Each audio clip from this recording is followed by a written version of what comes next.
face who runs the place, T-Roy. The OG on the marquee, Jaybird. And the cat who runs the chat with the stats, Statman Surge. We are Don't Hassle Us, We're Local. We're not a Quad City Sports Talk radio show. We're not the Quad City Sports Talk radio show. We are your Quad City Sports Talk radio show. Welcome to the conversation, Quad Cities. But first, the Dawn.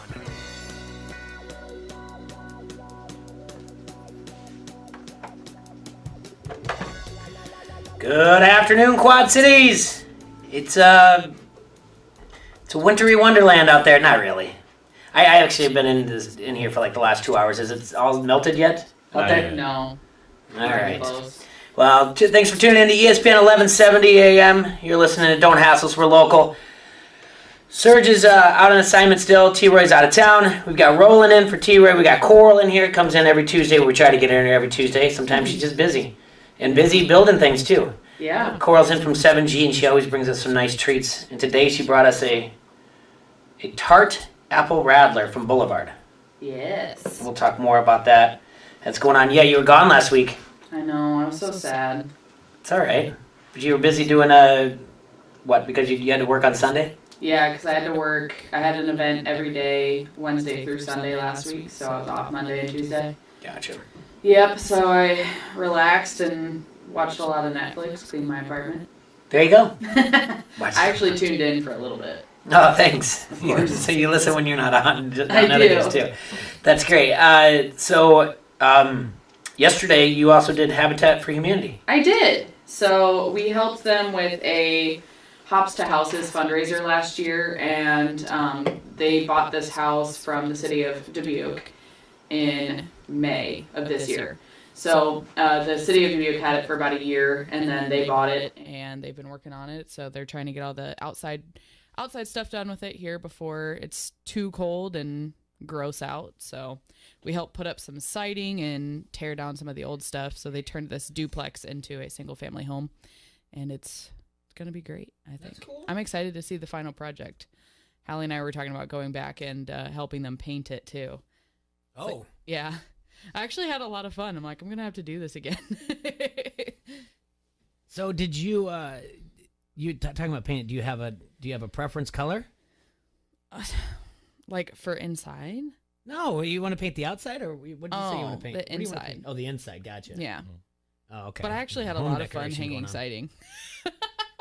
All right. Oh, yeah, I didn't see that post, too, that you had fun doing that. Yeah.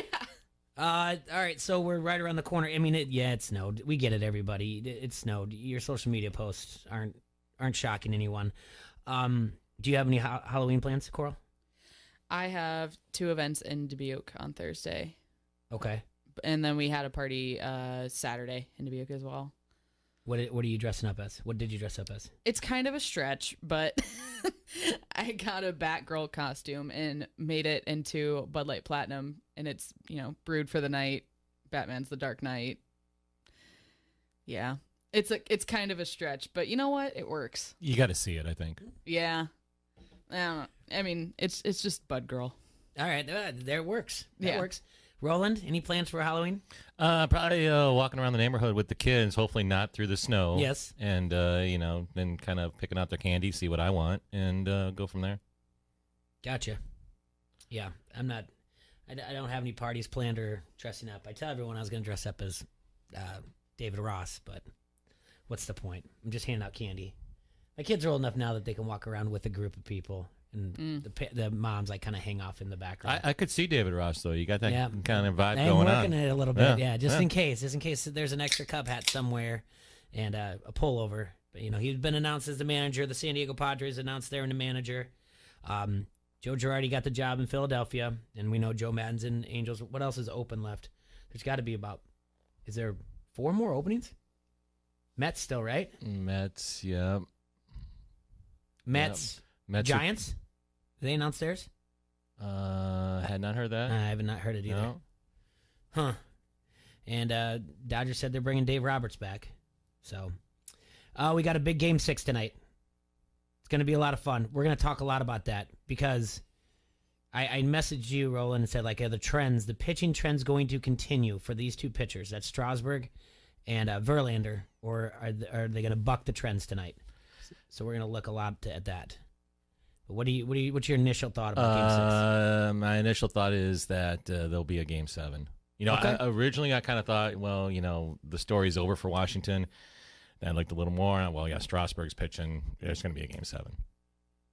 That's my thought. Okay. You can look at me disapprovingly, and that'll be a good debate later. But yeah, I'm just saying there's some numbers out there that I keep wanting to say like it's going to be Verlander's going to win, but the numbers prove otherwise. But a second look for Strasburg hasn't been too good for him in the postseason as well. The one time he got roughed up was the second time the Dodgers got to get a look at him.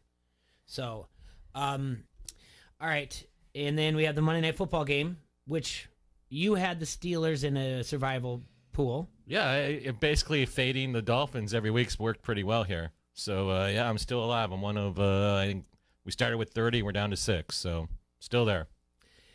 It was 14-0, and then they got the phone call from up above that like, whoa. You know what we're doing, right? We're not supposed to win these games. And there's some speculation out there, reckless speculation, which we love to do and love to read and hear, that the Dolphins are tanking. I don't really believe so, but what they point to is with 30 seconds left in the first half, with the Steelers having the ball, and I believe it was like a 1st and 20, and all they had to do was go into a prevent, and instead they basically blitz, which everyone's referring to. I haven't played Madden in years. All right, I don't know if you do, Roland. I don't know if it's called a cover 8 or all 8 or something like that, but basically they rushed 8 players, leaving 3 to cover, and that's how they got to spread the field down there and get the points. I mean, basically, before the way that Mason was throwing the ball around there for the Steelers, it's not a bad strategy. I mean, he was lost in that first half, really the whole game. I mean, the defense bailed him out, and the running game bailed him out. I mean, he looked pretty bad. It was pretty bad. Yeah, I don't, and I think that's given the Dolphins a lot of credit to say that they're purposely tanking and could pull that off. I mean, they're out there trying, and especially since Fitzy's been back at quarterback, they're a different team. They're a dangerous winless team right now. So if they were really tanking, he'd be back on the bench.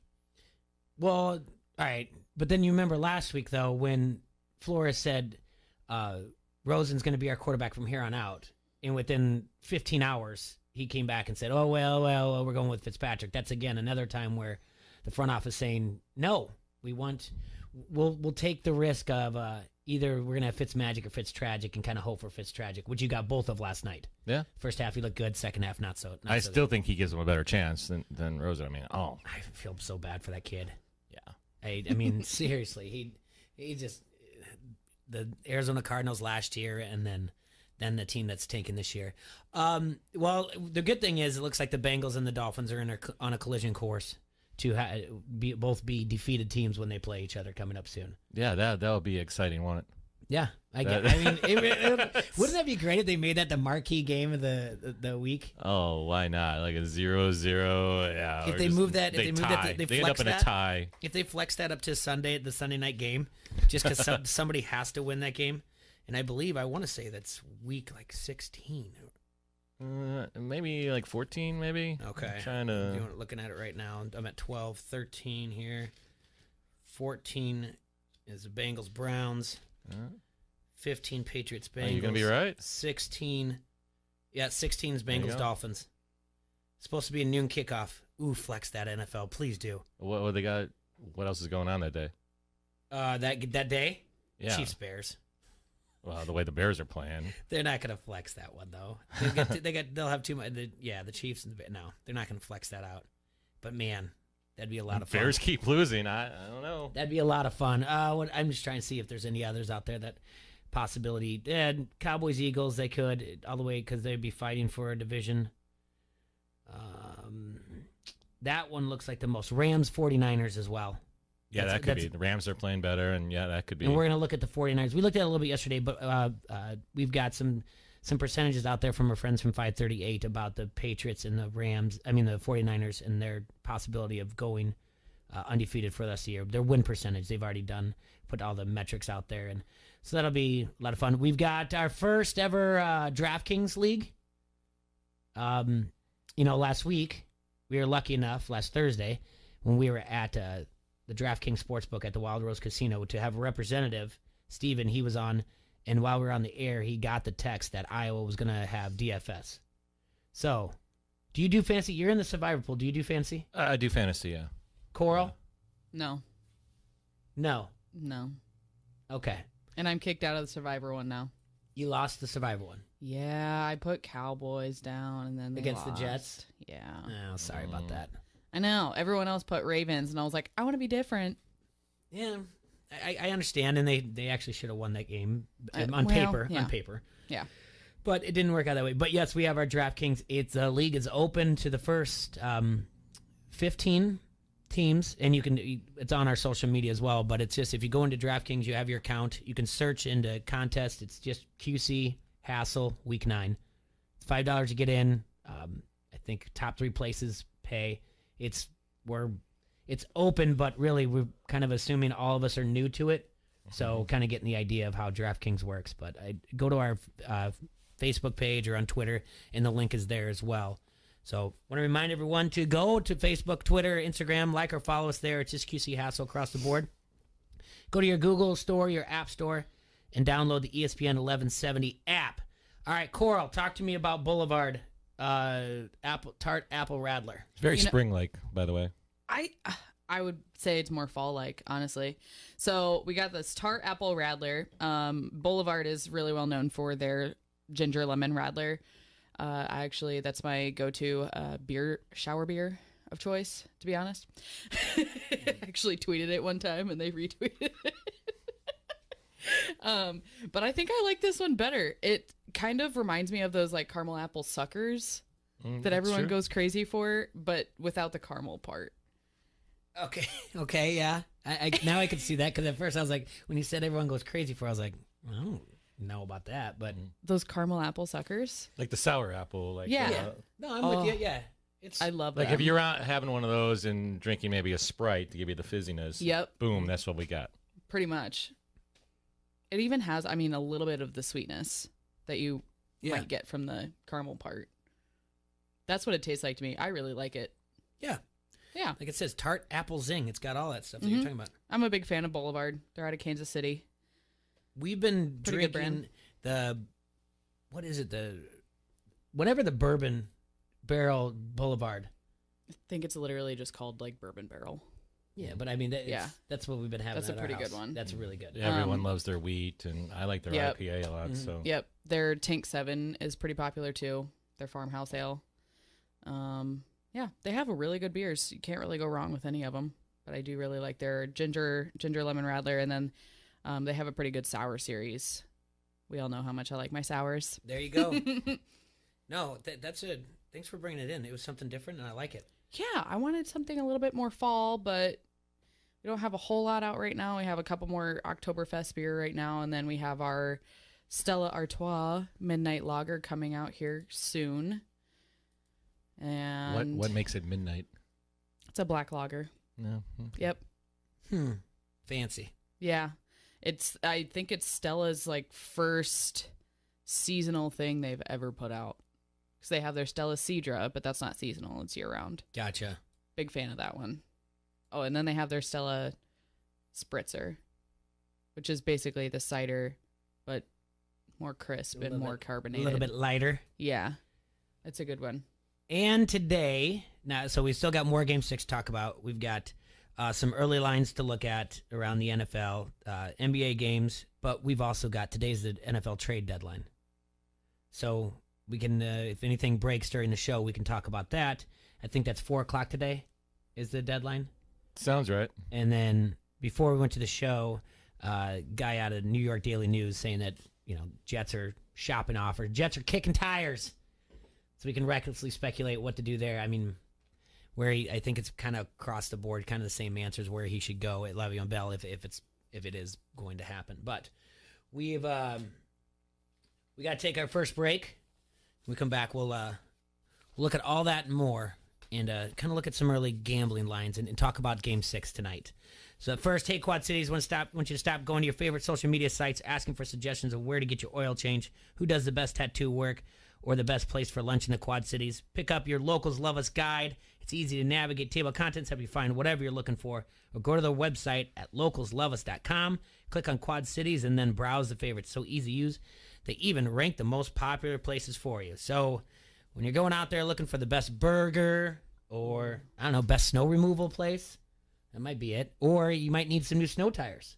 Oh. You can find all that stuff at localsloveus.com. We'll be right back in just a short break.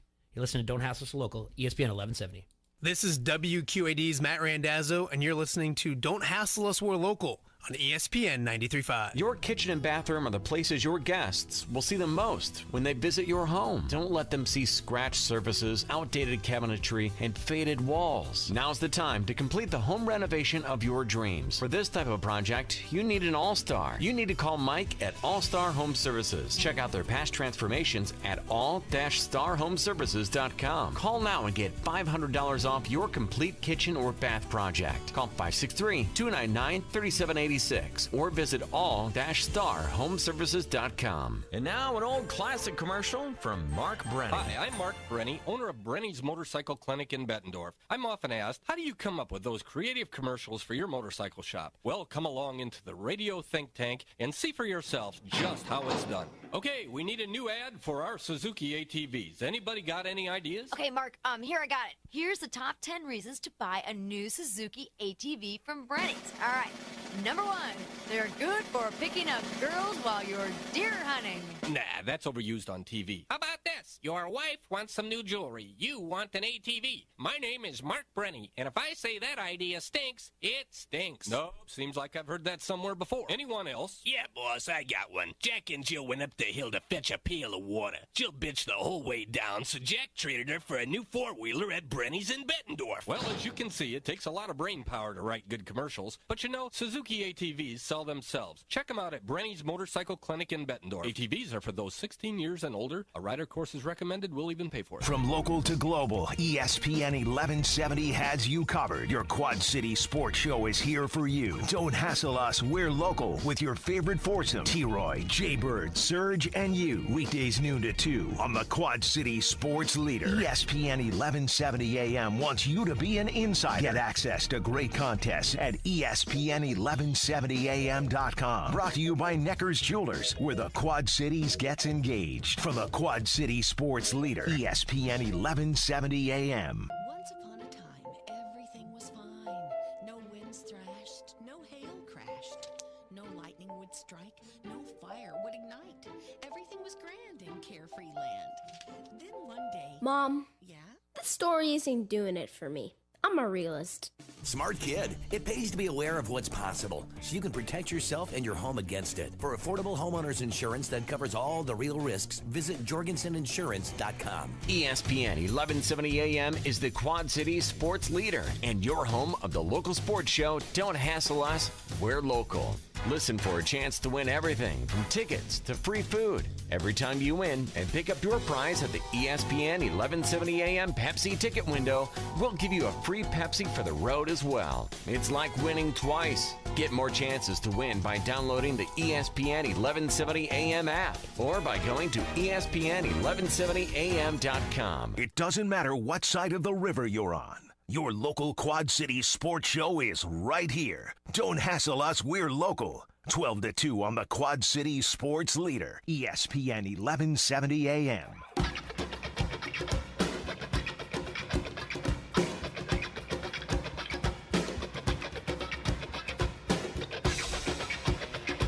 Welcome back to Don't Hassle Us, we're local here on ESPN 1170 AM. We're live here in the Hassle Castle. Brought to you by Done Right Security and TV. In from 7G is Coral. Hello. Co-hosting with me today is Roland. Hey. Hey, Roland. Roland, you do play-by-play for QCSportsnet.com. Yes. In the high school games. And real quick, the only in our area, North Scott is in what they call the pod of death in the playoffs for them in Class 3. And Class 4A, Bettendorf on Friday travels to Linn-Mar. Yes. Tell me your thoughts on some of those games. I saw the Linn-Mar game last week. They had PV. PV pulled off that upset. Just amazing. Probably the greatest game I ever called. And you wouldn't think that, being that Linn-Mar already had the playoff spot and PV had nothing to play for. But it was 29-28. goal line stand at the last possible second. Linmar rushes out the field goal unit, didn't get it off in time. It was just a crazy game. But, yeah, I think the Bulldogs handle Linmar. I do. I think they're definitely the better team. Linmar's got a decent quarterback. Marcus Orr, I believe his name is. They like to throw the ball. He had a shoulder injury earlier in the year. Since he came back, they were undefeated until PV beat them. So they're a decent team, but I do believe the Bulldogs are better, and they get by that one. And then North Scott. Scott's got Xavier, which is tough. Two-time defending state champion. Yeah. And they've also got Western Dubuque in their pod as well. Who they, I believe, lost to earlier in the year. And who Xavier lost to in their district. Yeah, that's crazy seeding. Yeah. We were talking about this off air. It's 1, 2, and 3 in the state. Yeah, the seeding is crazy. Yeah. They want to go geography over, Sells evening the tickets. brackets and. No one from the eastern side's traveling to Council Bluffs and vice versa. Yeah, no, I get that. And they don't. Even when let's just say when they started the 4 games before you go to district play, and you could do a home and away. Even when they put together the stuff with Valley didn't travel very well.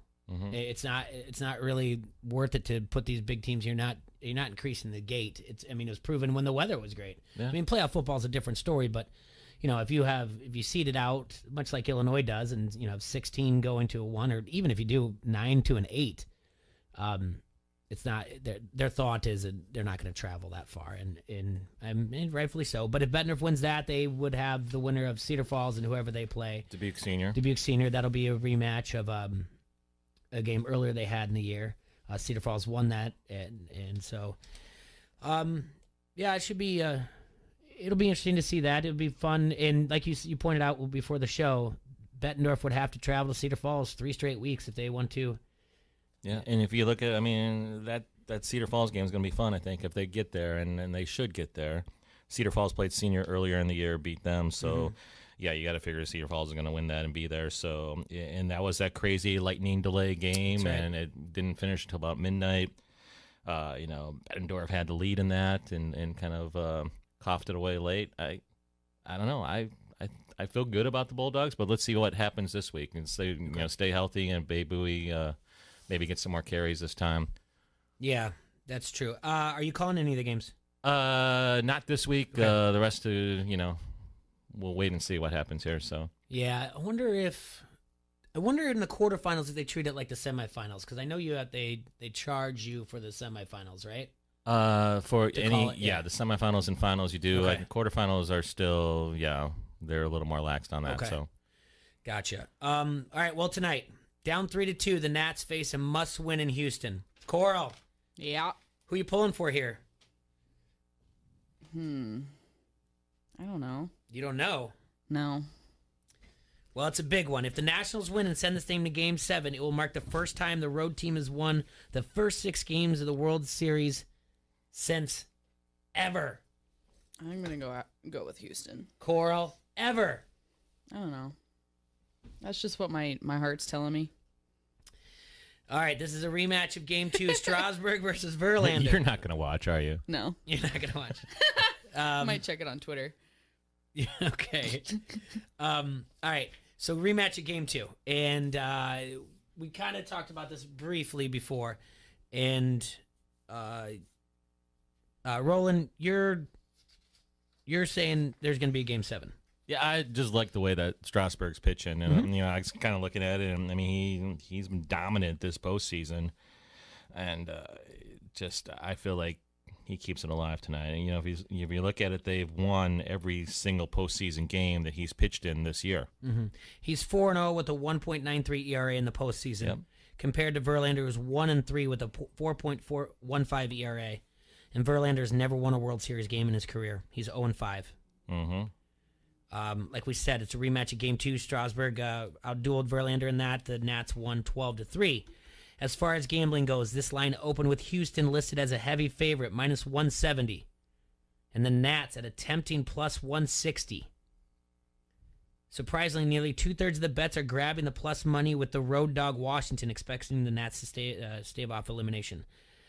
This line, though, has moved towards Houston at minus 175. That means the smart money is coming in on the Astros. World Series home favorites are 0-2 this season, but are still a smart bet historically at 35-23. That's at just over 60% since 2005. Sharp money has also taken the side of the total. It opened at 7 and has been bet up to 7.5.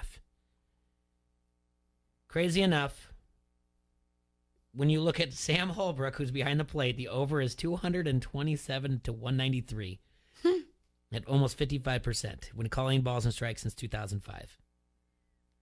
Now, the second time through is what we are looking at. All right? Because of how great Strasburg has been, he was subpar in his second look versus the Dodgers. His one-game ERA was 4.5, and he allowed 2 home runs in 6 innings of what proved to be a 7-3 extra inning victory for the Nationals. Yeah, he gave up 3 earned runs. He did have 7 strikeouts in that game. So, but that's the other thing though. It's the second look also. Verlander had 2 second looks in the playoffs as well. Tampa Bay and the Yankees. In those, his ERA is 6.75. 4 home runs allowed in just 10.2 innings. So it's a big second look for the Nats as well. You say the trend continues tonight.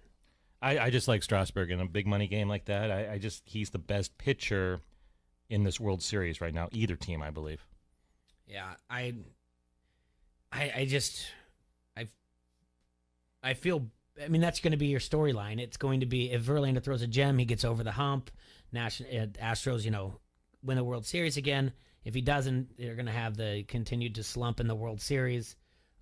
You get kind of the Kershaw comparisons as well. Mm-hmm. Strasburg goes out and dominates.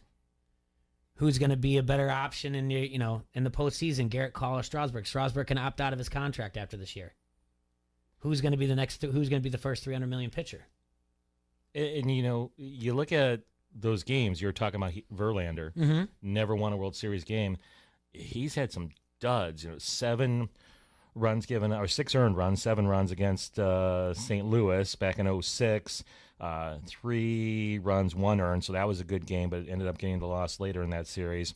But, gave up 5 earned runs in 2012 against San Francisco, and then, it's just always giving up runs. He hasn't had that dominant game that you would expect out of a pitcher getting his kind of money. No, I understand that. I like to blame Jim Leyland for all that, though. Not Verlander. But that's just me not liking the Detroit Tigers. Let's see. Yeah, now we just got to look at, hitters, and it's just going to be a doozy, and I'm excited to watch it. Like I said, the road team has won all 5 games so far this World Series. The last time this happened was 1996. The previous other times was 85 and 86, which resulted in 96. It resulted in the Yankees clinching this series in Game 6 win. No World Series has ever seen 6 road wins, so this would be a first if they do this tonight. I am contradicting myself because I did say Astros in 6 before this all started. So okay. I'm just going to claim victory either way on it. There you go, yeah. Yeah. You're right. You're in a win-win, so there's nothing wrong with that at all. The other thing, Game 5, and there was so much wacky stuff going on in Game 5. We talked about it yesterday, wrote a blog about it. Coral, did you see anything that happened on Game 5? No. The president got booed. He was on the Jumbotron. He didn't realize it. 40,000 plus boo him. He kind of droops his face like, It's kind of sad that he got booed. That's not the biggest thing. There was a guy holding, you should be aware of this, by the way, Bud Light. He's holding 2 Bud Light aluminum cans. Beautiful. There's a home run hit in the second inning. Yeah, and then it hit, and then he got hit by the home run Well, he ball. didn't get hit. He used his body as a deflection. Now, was he trying to protect the woman next to him, or was he... Because I looked at the video. It kind of looks like he leans in front of that woman to save her. I didn't see There was the a video. quote in an article. His name is Jeff Adams, and he said something like a coach taught him how to block with his body. So he blocked the ball, put down the beer without spilling it, and then picked up the ball. I don't know how he did that fast. That's going to leave a bruise. He's going to Game 6. Bud Light's sending him. They made a T-shirt of him. It is estimated that this was worth, media-wise, a value of $7.2 million in advertising for Bud Light. So yeah, they're sending him to Game 6. They're making a T-shirt of it. So good for them. Jeez. And then you didn't see the 2 ladies flash the camera? No. Yeah. I've happened. not been on social media the past couple days, to be honest. So This was another. This game 5 was. There was a lot going on, and that was a big win. But we have that, and then we have the boobies. They flashed they flashed the camera at the perfect time, and they've since been banned from all Major League Baseball games. They don't care. They're raising awareness for breast cancer. Yep. And also their online magazine, which they bring in $125,000 a month. Now, can I just say that? Can I just interrupt for a second? Yeah. Why is it okay for like fat dudes to take their shirts off at baseball games and they don't get banned? Right? Nobody wants to see. I did not want to see Pete Alonso. No, Well, exactly. for some reason, And there's always that guy that's sitting, 3 rows in front of you that decides he wants to get a tan. Yeah, that happens in Wrigley quite a bit. Yeah. Oh yeah, definitely. They say, and I know that someone did put on Twitter the Pete Alonso picture and like, why is it okay for this? And she wrote, yeah, right. But I mean, and they kind of used it as like, we're kind of, it's not fair. It's a double standard. But they did it. They do admit that they did it to promote their online. Sure, and I get it, but I just wanted to make a point about all publicity is good publicity for them at this point. But User A's writes on the Harrington's Pub Facebook comment thread. Wait till the Des Moines Register goes through that guy's tweets, the Jeff Adams. Yeah, I've seen him. I'm sure he's got some questionable opinions. And then the other thing that we didn't even really talk about yesterday was the questionable calls, which is now the big deal of, which is spiking up the idea of robo-umps. Oh, I did see something about that. Yes. What are your thoughts on robo-umps, Roland? Yeah, I've seen a lot of bad calls, and it seems to be getting worse and worse every year. And I think a lot of it has to do with the pitchers getting better and better. You got guys, everyone's throwing 100 miles an hour now. Everyone's got 100 miles an hour in movement. What? But the ball's juiced. Well, yeah, but I mean, it's. I wouldn't be against it, really. That's a bold statement because baseball's traditional and all that, but it's hard to get that. It's hard to see that ball with movement sometimes, and the catchers have been so good at framing pitches. You watch Molina, you watch any of these guys that know what they're doing. Grandal's great at it as well. They're able to catch that ball in a way that it lands in the strike zone, even though it's 3 inches outside, and that can fool an umpire too. So it's being experimented in some, I believe, independent leagues. Yes. I think it needs to be, studied a little bit more, but I'm not totally against the idea right now. Yeah, it was in, they did it in the Atlantic League in a game between the York Revolution and the Somerset Patriots. What we're talking about is the call that came in the 7th inning with the Astros leading 4-1.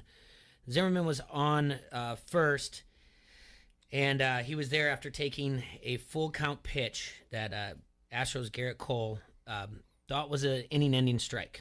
All right, so basically, count is full, throws a pitch right on the corner, right paint, and he thinks it's a strike, starts to walk off. Umpire doesn't say anything. It's ball 4. So the count went full again with the next batter, Victor Robles, and they threw a slider, and it was a tilt off the plate, and the umpire Barksdale punched him out anyway. It was higher than the pitch to Zimmerman. It was further outside than the pitch to Zimmerman, but he called strike 3. Yeah, that one seemed worse, the strike 3 one. And the other thing is that there's another portion of it as well, because when the Washington was out in the field, in inning before the Robles strikeout, there's a verbal in between Jan Gomes and the umpire. And what happened, there was a 2-2 pitch. Nationals pitcher Tanner Rainey threw it, and it was on the inside corner. It was there by all means. And Gomes caught it and stood up and threw the ball around the horn. Too quick, to the point where the umpire didn't get a chance to register it.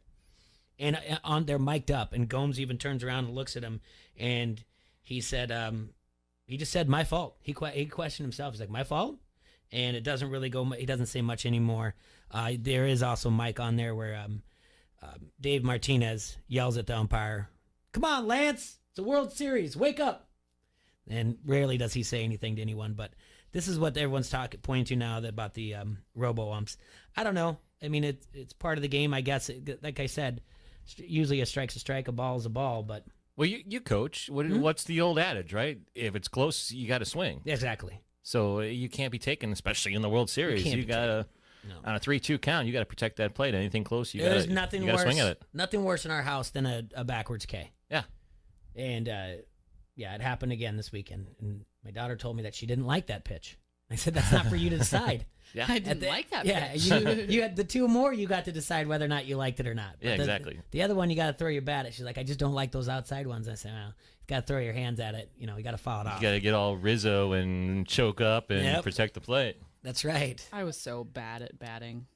So bad. The only thing I was good at in softball was running. So then I was like, I should just do track. I'm done with this. This chair sucks. We can give you that one. But it's just the way I put my feet on it, I think. We do have to take a quick break before we take a phone call from Alex from Rhythm City. Hey, do me a favor. Read that. Read this? Yes, from our new friends. Mary's Diamonds and Jewelry is the perfect place to purchase a special gift for your loved one. The holiday season is coming up fast, and let the experienced staff at Mary's help you create lasting memories. From the classic diamond to the perfect piece of jewelry, Mary's Diamonds and Jewelry provides unique styles and great value. Owned since 2017, let Mary and her team share their passion for jewelry and gems as they find the perfect piece for you. Check out their Facebook and Instagram pages, Mary's Diamonds and Jewelry, to get a peek of some of their incredible jewelry inventory. And don't forget to like and follow their pages while you're there. Stop into Mary's Diamonds and Jewelry at 2115 East 12th Street in the East Village of Davenport and feel the difference. This is Matt Koss of the Quad City Times, and you are listening to Don't Hassle Us, We're Local. ESPN 1170 AM. Score a touchdown on your next new or used purchase at Sexton Ford. With a huge selection of new Ford cars and trucks, you'll feel like you've entered the big game each and every time. You'll be treated like a pro player from sales to service, auto body to parts. Sexton also has a strong bench of mildly used vehicles too. Why wait? The game's on at Sexton Ford in Moline. Oh yeah, Sexton Ford is the talk of the town. If you're running a business, how much should you invest in retaining your employees? First Midwest Bank has ideas. In today's tight labor market, keeping your employees is more important than ever. A First Midwest banker can help you determine what type of 401k plan to offer. At First Midwest Bank, they're not just bankers, but expert financial advisors. Talk to one today or visit wehaveideas.firstmidwest.com. And now an old classic commercial from Mark Brenny. Hi, I'm Mark Brenny, owner of Brenny's Motorcycle Clinic in Bettendorf. I'm often asked, how do you come up with those creative commercials for your motorcycle shop? Well, come along into the radio think tank and see for yourself just how it's done. Okay, we need a new ad for our Suzuki ATVs. Anybody got any ideas? Okay, Mark, here I got it. Here's the top 10 reasons to buy a new Suzuki ATV from Brenny's. All right, number 1, they're good for picking up girls while you're deer hunting. Nah, that's overused on TV. How about this? Your wife wants some new jewelry. You want an ATV. My name is Mark Brenny, and if I say that idea stinks, it stinks. Nope, seems like I've heard that somewhere before. Anyone else? Yeah, boss, I got one. Jack and Jill went up the hill to fetch a pail of water. Jill bitched the whole way down, so Jack traded her for a new four-wheeler at Brenny's in Bettendorf. Well, as you can see, it takes a lot of brain power to write good commercials. But you know, Suzuki ATVs sell themselves. Check them out at Brenny's Motorcycle Clinic in Bettendorf. ATVs are for those 16 years and older. A rider course is recommended. We'll even pay for it. Hey hunters, time to get ready for fall hunting season. Get your hunting gear, arrows, and bow tuned up at R&R Sports in Bettendorf. Try out a new bow or crossbow on their new indoor range before you buy it. Bows from Matthews, Hoyt, Bowtech, and PSE are in stock. Crossbows from Raven and PSE. Maybe it's new guns and ammunition you want. Shop guns from Benelli, Stoger, Franchi, Springfield, Ruger, and Remington. For fishing, R&R Sports has it all, including live bait, minnows, and crawlers. Their bait is guaranteed to catch fish or die trying. Online at rnrsportsinc.com. Leaks, rubs, snooks, cranny, crevice, too. You've got those wet basement blues. Call the absolutely dry guy. Call the absolutely dry guy. Put that water back in its place. It's time to reclaim your living space when you call the absolutely dry guy. Or visit us online at absolutely dryguy.com.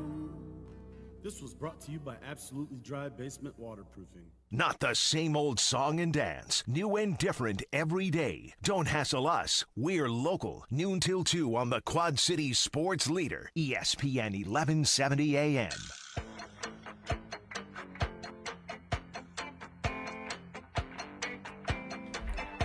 Thank you for tuning in to Don't Hassle Us, We're Local here on ESPN 1170 AM. In studio with me is Coral from 7G. She brought us the Radler, apple. What the first thing? It's not Tart apple. Tart apple. Radler. There you go. Tart apple Radler. I know it's apple. I just didn't know. I know knew there was a description before it. Tart apple Radler from Boulevard. Roland's in for T-Roy. We're going to get a phone call here in a second from Alex from Rhythm City. We're going to talk a little bit about what they've got going on this weekend, especially with that UFC fight that they're going to be having live there and no cover or anything like that. Coral. Yeah. Can I have another one of those Tart apple Of Radlers? course. Okay. Let's just take a look at some scores overnight before we take a phone call. In the NBA, we had a lot of games going on last night. 76ers beat the Atlanta Hawks. They beat them 105-103 to remain undefeated. Oklahoma City Thunder lost to Houston Rockets 116-112. Pistons beat the Pacers 96-94. Clippers 111-96 over the Charlotte Hornets. Golden State Warriors 134 to the Zion-less New Orleans Pelicans. They beat them. The Pelicans only had 123 points. Jazz beat the Suns 96-95. Spurs 113 victors over the Portland Trailblazers. They had 110. Nuggets beat the Kings 101-94. Bulls lost again to the New York Knicks 105-98. Here are your Bucks rolling. 129 over the Cleveland Cavaliers, who had 112. Oof. Raptors over the Magic 104-95. Games today, only 3. Lakers at home against the Grizzlies. Miami Heat at home against the Atlanta Hawks. And the Nuggets host the Dallas Mavericks. Nuggets are undefeated. 4 teams still undefeated in the NBA. Minnesota Timberwolves, Denver Nuggets, Spurs, and the Philadelphia 76ers. Milwaukee's 2-1 on the year. Yeah, they somehow lost to Miami. They blew a 21-point lead on their home opener to Miami. Lost in overtime. And then the other fun thing over the weekend was James Harden bouncing the ball into his beard. Oh, yeah, I did see that. I saw the reaction, too. I can't remember who the other player was. That's definitely going to be, what is it, GIF? This is where you tell your age if you don't know what it's called. The right GIF. Word. It's a GIF or a GIF? GIF. Hard G. Okay, well, the guy's reaction is going to be a GIF after he slammed that. Did you see that? Slam the ball? No. No, you're too busy working or watching Netflix to do all that. Yeah, I was too busy building a home yesterday, so. Oh, yeah, that too, yeah. Changing lives. Yeah, exactly. That's a shot right there. Building a house for a single mom of 4. Wow. Have fun with your All of a sudden, my chair should sink a little bit. As we mentioned, tonight's Game 6 of the World Series, big time. All right, now we're going to talk to Alex from Rhythm City here. Alex, you're on the air, ESPN 1170. Don't hassle us, we're local. How are you doing? Good. How are you guys? Doing well. Hey, big weekend out there this weekend, right? Yeah, we got some good stuff going on this weekend. It's Jorge Masvidal versus Nate Diaz. Yeah, it's finally confirmed again. We were a little scared last week when it seemed like Nate wasn't going to fight. All right, so the UFC said that he didn't pass a drug test, and then he just said, like, I don't like this anymore. This is all ridiculous. You're all dopers, not me. I'm out of the fight. And somehow within a day or two, they patched up all the hurt feelings. I'm confused. Yeah, it seems like the drug testing agency, USADA, said he had elevated levels of something, and he disputed it, and within 24 hours, they cleared his name. It's kind of a strange... Wow. Funny, huh? How that works out. Yeah, when a lot of money's on the line, it's funny what can work out. Yeah, so you guys are going to have that on the Draft Day Sports Lounge, right? Yep, Draft Day and Rhythm Room. Okay, and the Rhythm Room's where you guys have the big screen TV. Yeah. So that should be a good night for betting. All the fights are really close fights right now, and they're all pretty close lines, too. So I could definitely see some underdogs winning. Do you see any money one way or another towards Diaz or Masvidal? Well, right now, Nate Diaz is the underdog. Okay. And he was the betting favorite in his last fight as the underdog, so A lot of those bets came in the day of the fight, so I'm assuming this one will be pretty similar. Okay. I'm assuming most of the money will be on Nate Diaz. And then, so there's no cover charge. Correct. And then, but to go into the rhythm room, you must be 21 to go into the rhythm room, though. Yep, that's correct. Awesome. Any specials that you got going on during the day for college football? Just the beer buckets, buy 5, get 1 free for the bottles. And then Sunday, how's the Sunday football been out there? I haven't been here for the last couple Okay. of days, but all word is that Sunday football is a good time to watch games at Rhythm City. Get the bets in and just stick around, and you can cash in your bets, your winnings. Because the Elite Sportsbook, obviously, for those of you who haven't been out there yet, is connected right next to the Draft Day Sports Lounge. So you can get your bets in, hang out for a little bit. You can get in-game bets as well. And this weekend, if you're a UFC fan, no cover, and you can make a little coin on who you think's going to win. That's a no-brainer, right? Yeah, great spot to watch some fights. We're actually getting some new odds boards installed, too, so it's a little easier to see the odds when you're making your bets now. Oh, that'll be great.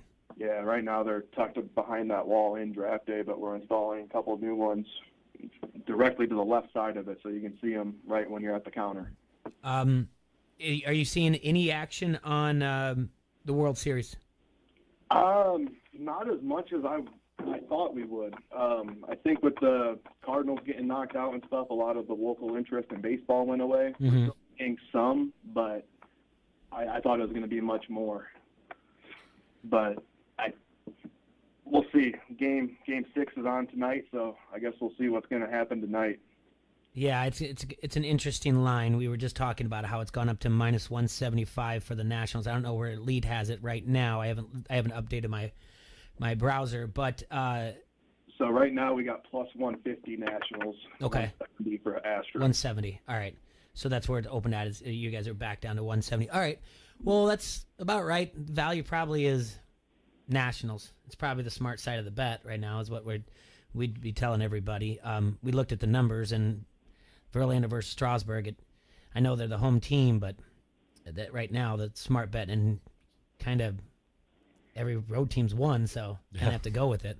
Yeah, that's kind of crazy that every road team's won so far. The UFC couldn't have come at a better day for this big fight with Iowa being on a bye. So that opens up, because sometimes around here when you have Iowa on a bye, people, and it also works out that it's after Thanksgiving, so people aren't going to pumpkin patch.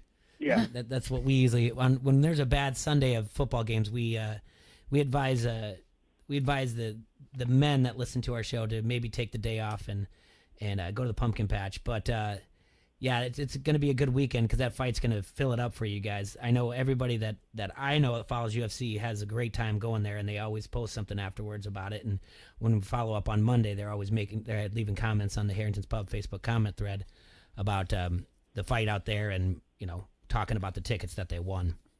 Yeah, I imagine Saturday's going to be pretty packed. There's no title fight necessarily, but every fight is a good fight. So UFC are looking forward to it.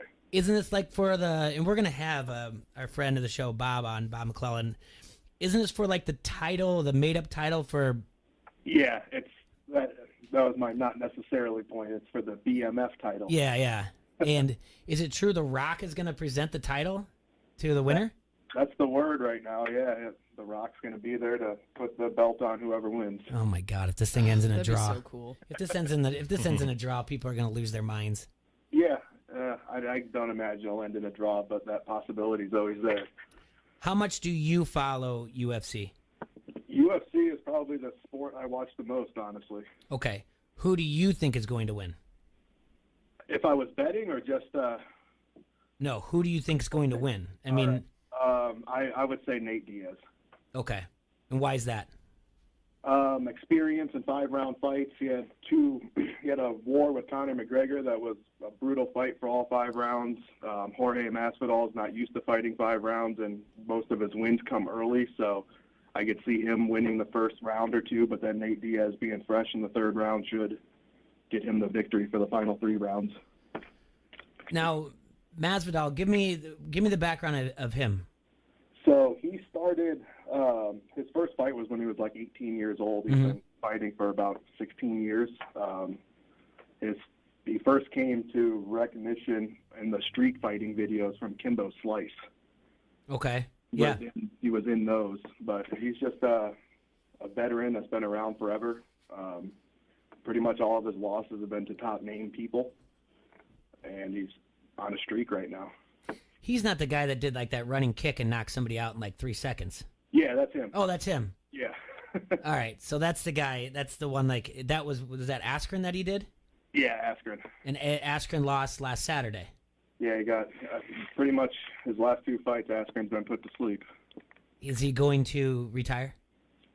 That's the word. He was on the Ariel Helwani show yesterday and said it's consideration right now, but it seems like he will. He's 35. He's fought for a lot of years, wrestled for a lot of years. How? Talk to me about things at the Elite Sports Book out there. You getting a lot of regulars out there? Getting to know some people? Yeah, every Saturday afternoon for college football, we've had a good group of about 20 people that have been here every Saturday, and they love it. I think the new odds boards will definitely increase the experience out here, but we're definitely starting to get a good group of people who are coming regularly. The last time we were out there, we did our live remote. It was a Friday afternoon, and we're scheduling our next one coming up soon. I was really impressed with the amount of people that are coming in just on Friday afternoon. I haven't been up there on a Saturday morning. I heard the line is incredible for people to get their bets in. Yeah, we actually installed a third terminal up there to handle the lines for Saturdays and Sundays. Because, yeah, people are waiting to make their bets. Okay, and then all right, so if somebody has not been out to Draft Day Sports Lounge or the Rhythm Room or the Elite Sports Book for a UFC event, give them your best advice. What time does this thing start? What time should people get there if they want to get a bet in? You probably shouldn't wait till last minute. So kind of give everyone the best advice to make their experience the best that it can be. So the main card starts at 9. We'll show the prelims that are on ESPN Plus starting at 7. The biggest part of the crowd is usually showing up around 8 o'clock. So I would say if you're here before 8, you're going to be guaranteed a spot. It might be a little different, like you said, with Iowa on bye week. More people might get there a little earlier this week. So, but I would still say 8's probably the best time. If you're looking to sit in draft day, the Rhythm Room should have spots open up until 9 o'clock. Yeah, because it's so much wider. Now, does even the prelims, do you take bets on all of them? Let's see here. I got it up. Yeah, it looks like on this one, even the prelims on this one have a lot of big name fighters. So if it's like 2 guys who are their first fight in the UFC, we might not have odds on them, but this one we have odds on every fight. And have you had any odd requests as of late of like games to get a line on? I need to check in with the guys at the counter on that one. I've been gone for a couple of weeks. So yeah, you're in Vegas. Yeah, I was in Vegas out at the gaming show, and then I came back, played some catch-up, had another project to work on, so today's kind of my first real day back. What's the gaming show? It's the Global Gaming Expo. It's a casino show out in Vegas. Okay. Yeah, it's crazy, overwhelming. Yeah, but a good time, right? Certainly. Good. I guess it always is. All right, so this Saturday, UFC, I don't even know the number, but it's Masvidal versus Nate Diaz. You can watch it at Draft Day Sports Lounge or at the Rhythm Room. You must be 21 to be in the Rhythm Room. Alex is advising you that if you want to get there in the draft day, get there a little bit before 8. That's usually when they start filling up. The Rhythm Room will be a little bit wider, but that's where the big TV is, the big screen. Correct. Yeah, it's a 200-some-inch TV projector. It's an awesome spot to watch sports. Yeah. And no cover for those of you out there, so you don't have to worry about having to pay a cover or paying $10 and then you have to, get $10 worth of food or drink or pay at the table or anything like that. So that's going to be at the Rhythm City Casino. Alex, anything else you want to leave us with? No, I don't think so. It's good talking to you guys again. Absolutely. I look forward to when we can have you back in the studio. It's been a long time, my friend. Should be next week. All right, we'll talk to you soon. Thanks, Alex. Appreciate it. Thanks. All right, that's Alex from Rhythm City Casino. He and the Elite Sports Book. I know there's going to be a big fight. Bob's going to be on Thursday to talk about it. I messaged him on Friday to be like, hey, this fight isn't going to happen. He said, just relax. It'll probably happen. I said, it doesn't look like it. He failed a drug test. And he said, just, hold your horses. Money talks. Yeah, that's right. Are you, Roland? Do you follow UFC at all? Not as much as I might have in the past. No. Okay. No, fortunately not. Coral, you strike me as a big Affliction T-shirt wearer person. No. No. Maybe in like middle school. Oh, did you really? My dad definitely wore a lot of them. The bedazzled shirts from Buckle. I never got into it. No, it's never really. I do like kind of like UFC stuff though. Out of all of the sports, that's kind of what I would actually choose to watch. Really? Yeah.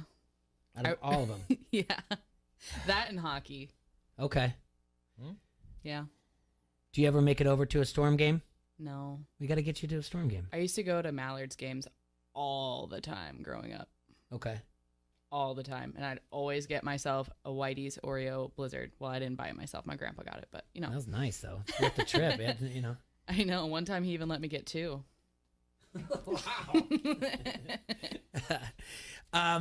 So, yeah, if you want to watch this fight in a good atmosphere and maybe make a little bit of money of it, go out to Rhythm City Casino. Like I said to Alex on the phone, I've heard nothing but good things from everybody that's been there, and they've always enjoyed it, and it does get busy out there as well.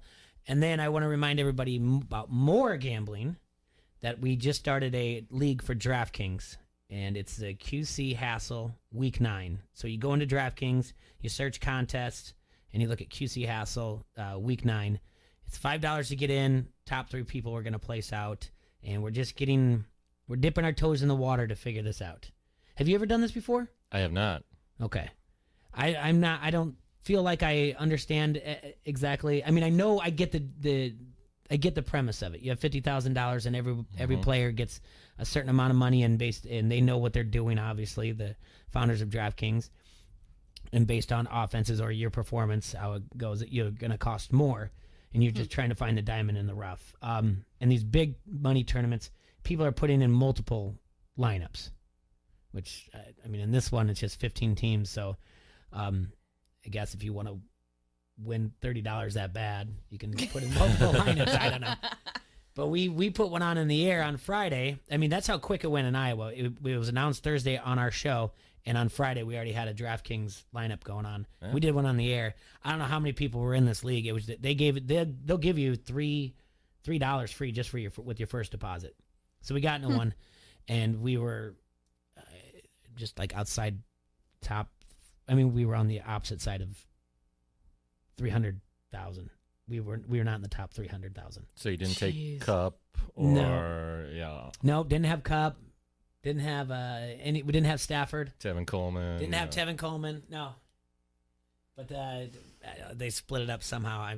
I have no idea. I have no idea how these people do this stuff and make money of it. But I mean, they're putting in thousands of dollars a day to make lineups, and then hoping to break even, if not, a little bit better. But it's something that we got to follow, and I'm hoping that it will pique my interest more in basketball. I want to do a DFS for basketball. That's what I don't know. Maybe I'll start figuring some things out. Basketball makes more sense to me. Right now, Trae Young looks like a good guy to get on your team. Malcolm Brogdon. Malcolm Brogdon. Who's Malcolm Brogdon? He played for the Bucks last year. Now he's playing for the Indiana Pacers, averaging over 20 points a game. You can probably still get him for low because he doesn't have that name. So that's one I would probably suggest. All right. See? That's the hard-hitting stuff that we need here. Well, we're going to have to take a quick break. Coral, if you want to stick around, feel free. If you got to go to work, we're going to bring in Dan Vasco to talk with us a little bit. But we do have to take a break, and we will be right back with Don't Hassle Us, We're Local here on ESPN 1170. This is Lobo from Lobo Salsa. You're listening to Don't Hassle Us, We're Local. ESPN 1170 AM. Talk about the Cubs, Bears, and all the local sports every day with Don't Hassle Us, We're Local, noon to 2. From the Quad City sports leader, ESPN 1170 AM.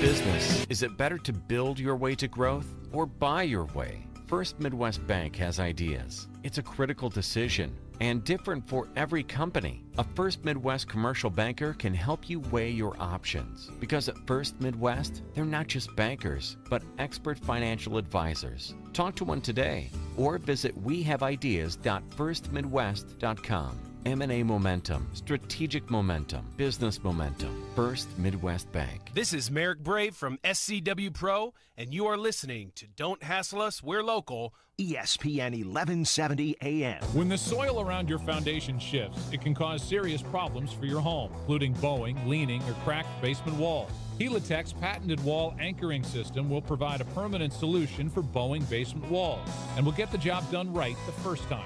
For basement wall repair, trust Helitech, your hometown foundation repair contractor for over 30 years.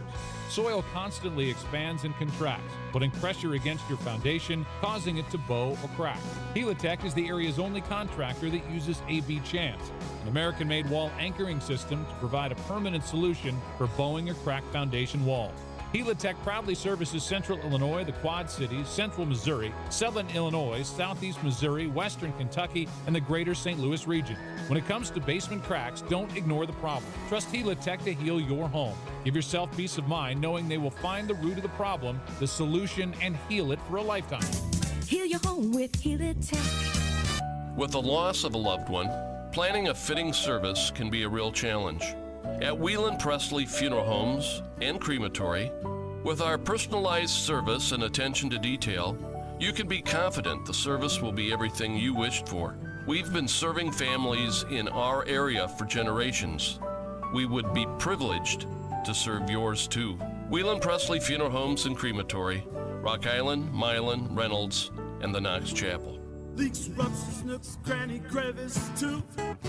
You've got those wet basement blues. Call the absolutely dry guy. Call the absolutely dry guy. Put that water back in its place. It's time to reclaim your living space when you call the absolutely dry guy. Or visit us online at absolutelydryguy.com. This was brought to you by Absolutely Dry Basement Waterproofing. When storm damage hits, All Major Restorations is your insurance claim specialist. Loose or missing shingles, tinted siding, or damaged windows. All Major Restorations of the Quad Cities works with your insurance company, making the process quick and easy. The insurance company has people fighting for them. Let All Major Restorations work for you. Residential, commercial, and industrial. There's a reason they have an A+ accredited Better Business Bureau rating. Storm damage estimates are always free. Visit amrestorations.com. All Major Restorations of the Quad Cities. From the Sheedy Family Chiropractic Studios, this is the Quad Cities sports leader, ESPN 1170 AM, KBOB, Davenport.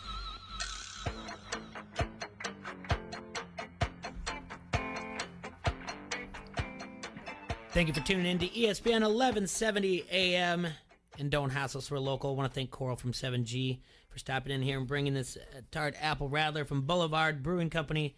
And also thank Alex from Rhythm City Casino for calling in, talking to us about the Elite Sports Book out there and UFC coming up this weekend that you can watch at the Draft Day Lounge or the Rhythm Room. Joining us now, joining Roland and I, is Dan Vasco from WHBF KLJB. Dan, how you doing, buddy? Pretty good, not too bad. Reading sportingnews.com, watching all the NFL rumors and everything. It's kind of fun to read. Every week, that's the thing to look forward to. Tuesdays, with all the new rumors for what's going on in the week. Yeah. Just look forward to it. What's the hot one today? Well, Aqib Talib just got traded to the Dolphins from the Rams. Oh, I did not notice that. Yeah. So Are the Dolphins acquiring players? What? Yeah. What is this? Yeah. What is happening? Let's see. The Cowboys have contacted the Jets about possible trade for safety Jamal Adams. Wow. But there's he's only a second-year player. Several playoff contenders have contacted the Jets, though. They're not the only ones. The Jets are open to trade anybody on their roster, according to ESPN, except Sam Darnold and Quinnen Williams. And the Redskins are asking for more than just draft picks in return for left tackle Trent Williams, he's holding out. Patriots are sniffing around the Bengals for tight end Tyler Eifert. Wow. So Don't give the Patriots weapons. Stop doing it. The rest of the league keeps trading with the Patriots. Source from the Chiefs asked if they're interested in Le'Veon Bell. They had the source to just replies, nah. The Jets they are listening to offers on running back Le'Veon Bell, but aren't actively shopping him. They're just kicking tires. And, I don't know if they would get enough for him that they would want. Oh, I was looking at that. There's so many good running backs in the league now. Well, it's first thing, the Jets would have to eat some of that contract, if not Right. almost all the $25 million from this year. And I think the roster bonus has to be traded into a signing bonus. That would make it work. Okay. So they'd have to do that right now.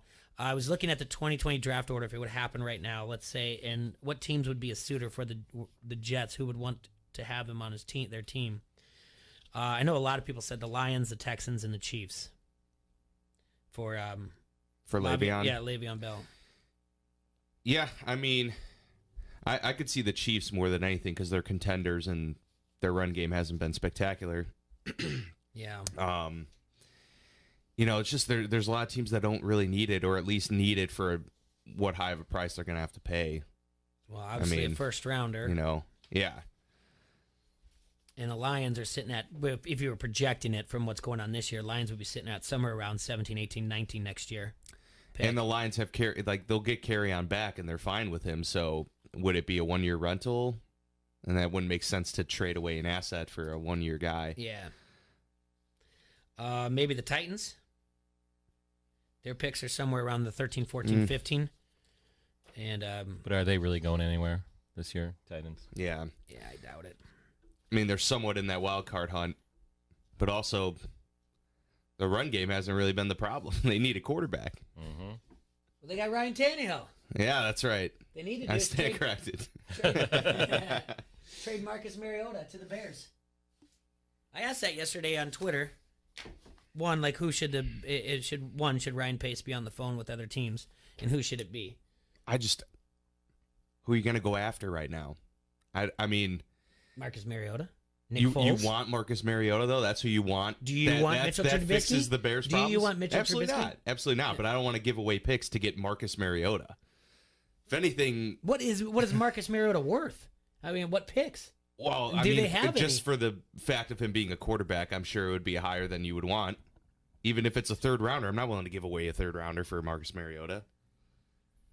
The only guy I would say was maybe like Josh Rosen. If you feel like the Dolphins are just not, I said that. they clearly aren't buying it. I would rather have Josh Rosen. They should have done it in the offseason. The Bears should have. Why wouldn't you want him as your backup? Yeah, just hang around. I mean, he's still young. He's on a rookie contract. It's not like you have to pay the guy a ton of money. I mean, Chase Daniel is great. I mean, he makes fun videos. Really, that's what he does. He makes cool YouTube videos, and it's funny. But yeah, watching Nagy's post-game press conference, it couldn't be more apparent how much he lacks faith in that offense entirely. Well, it is, and for the right reasons, of course. Zero thought of passing the ball. Zero thought of running the ball. Yeah. He has no faith in his quarterback. Yeah. I have no idea. But he has certainly some blame to take for Now the my play chair's calling. going down. Yeah, these chairs, they go up and down. They have their own mind. I've entered that situation a couple times. I'm standing. There you go. It's going to throw up the camera. Sorry, guys. All right. I wonder if there's any. Let's see. I'll just keep refreshing this nonsense. So it's 3 o'clock. It's 4 Eastern is the deadline. 3 o'clock is our time. Big win for your Steelers last night. Big win, yeah. I guess keep moving the train. Yeah, it didn't look good early on. Was a little worried there, but what is with Mason? I mean, what he was lost. Concussed. Yeah. I mean that the first like 3 series I'd say was very bad for him. But I mean he kicked it into gear late. I mean he was pushing the ball downfield. They were actually dialing up plays downfield, which I was surprised about. But I think he'll be fine. I mean, obviously first game back after the concussion. I know it's been a couple weeks, but there's going to be some rust there to knock off. They were doubling Juju most of the game, but I mean, yeah, you got to play better than that. The 2 throws were not good throws, especially the first one. Just lofted up there. That's the Dolphins. Right. No, it's going to get tougher. It is. But actually, their schedule is really easy moving forward outside of a couple games. They have Indy and the Rams, but other than that, it's Browns, Bengals, Browns, Jets.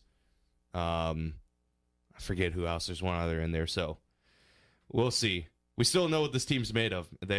The 3 games they've lost to or won, the teams have a combined 2 wins that they've beat, and the teams that they've lost to have a combined 3 losses. So it's hard to gauge the team right now. They've played good teams close and bad teams close. So I was looking at this earlier, and I want to. We talked about this yesterday. We're going to look at the win probability based on the data from 538. We have 2 undefeated teams in the NFL. The Patriots and the 49ers. The Patriots' lowest, their winning percentage, their lowest is a game that's at Houston at 62%. The one at Eagles is 64%. The Cardinals' lowest is the one at the Saints. And we talked about that yesterday, that we think the 49ers might walk out with 2 losses. The Patriots, on the other hand, they have the Ravens this week. They have 57% chance to win that game. Then they have a bye. Then 64% against the Eagles. 77% at home against the Cowboys. Then there you have the 62 that I talked about, the Texans. So this week is their low. I'm sorry, I said 62. This week is their lowest for the rest of the season out. This is it. This is the one that's going to catch him, and or the Texans, because the Texans, even though it is rare in the NFL, is a trap game because they have the Chiefs after that. Yeah. And Texans won't be a cakewalk. No, and you're fighting for first place all the way through. Yeah. Baltimore always plays them really well.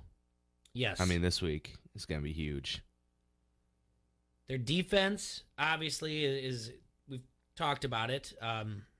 Defense has scored 6 more TDs than it is allowed. I mean, it scored more TDs. It scored 6 touchdowns. It's only allowed 4. Leads the NFL in almost every category, including sacks and interceptions. But 4 of their wins came against NFC's 3 worst offenses. But they lead by picks by like 10. Yes, no one is closer. It's You're not right. even. Yep, no other it's team not has even near there. Yeah, no one else has more than 10 picks. Yep. The 49ers, on the other hand, I think we just mentioned this we mentioned this yesterday. They're just fast. They're just fast all over. They're so good at running the football. Yes. They could do it a million different ways. And they do. The knock on Nagy in Chicago is the misdirection. There's just too much going on. Just run forward. But the 49ers do misdirection all the time. They do. And on defense as well. They block well. Yeah. They have good blockers. Good point. It is a good scheme, but you also need the threat. They can at least have a threat of Jimmy G doing play action all the time. I mean, Mitchell hasn't instilled confidence in a defense to where they have to play on their heels, so to speak.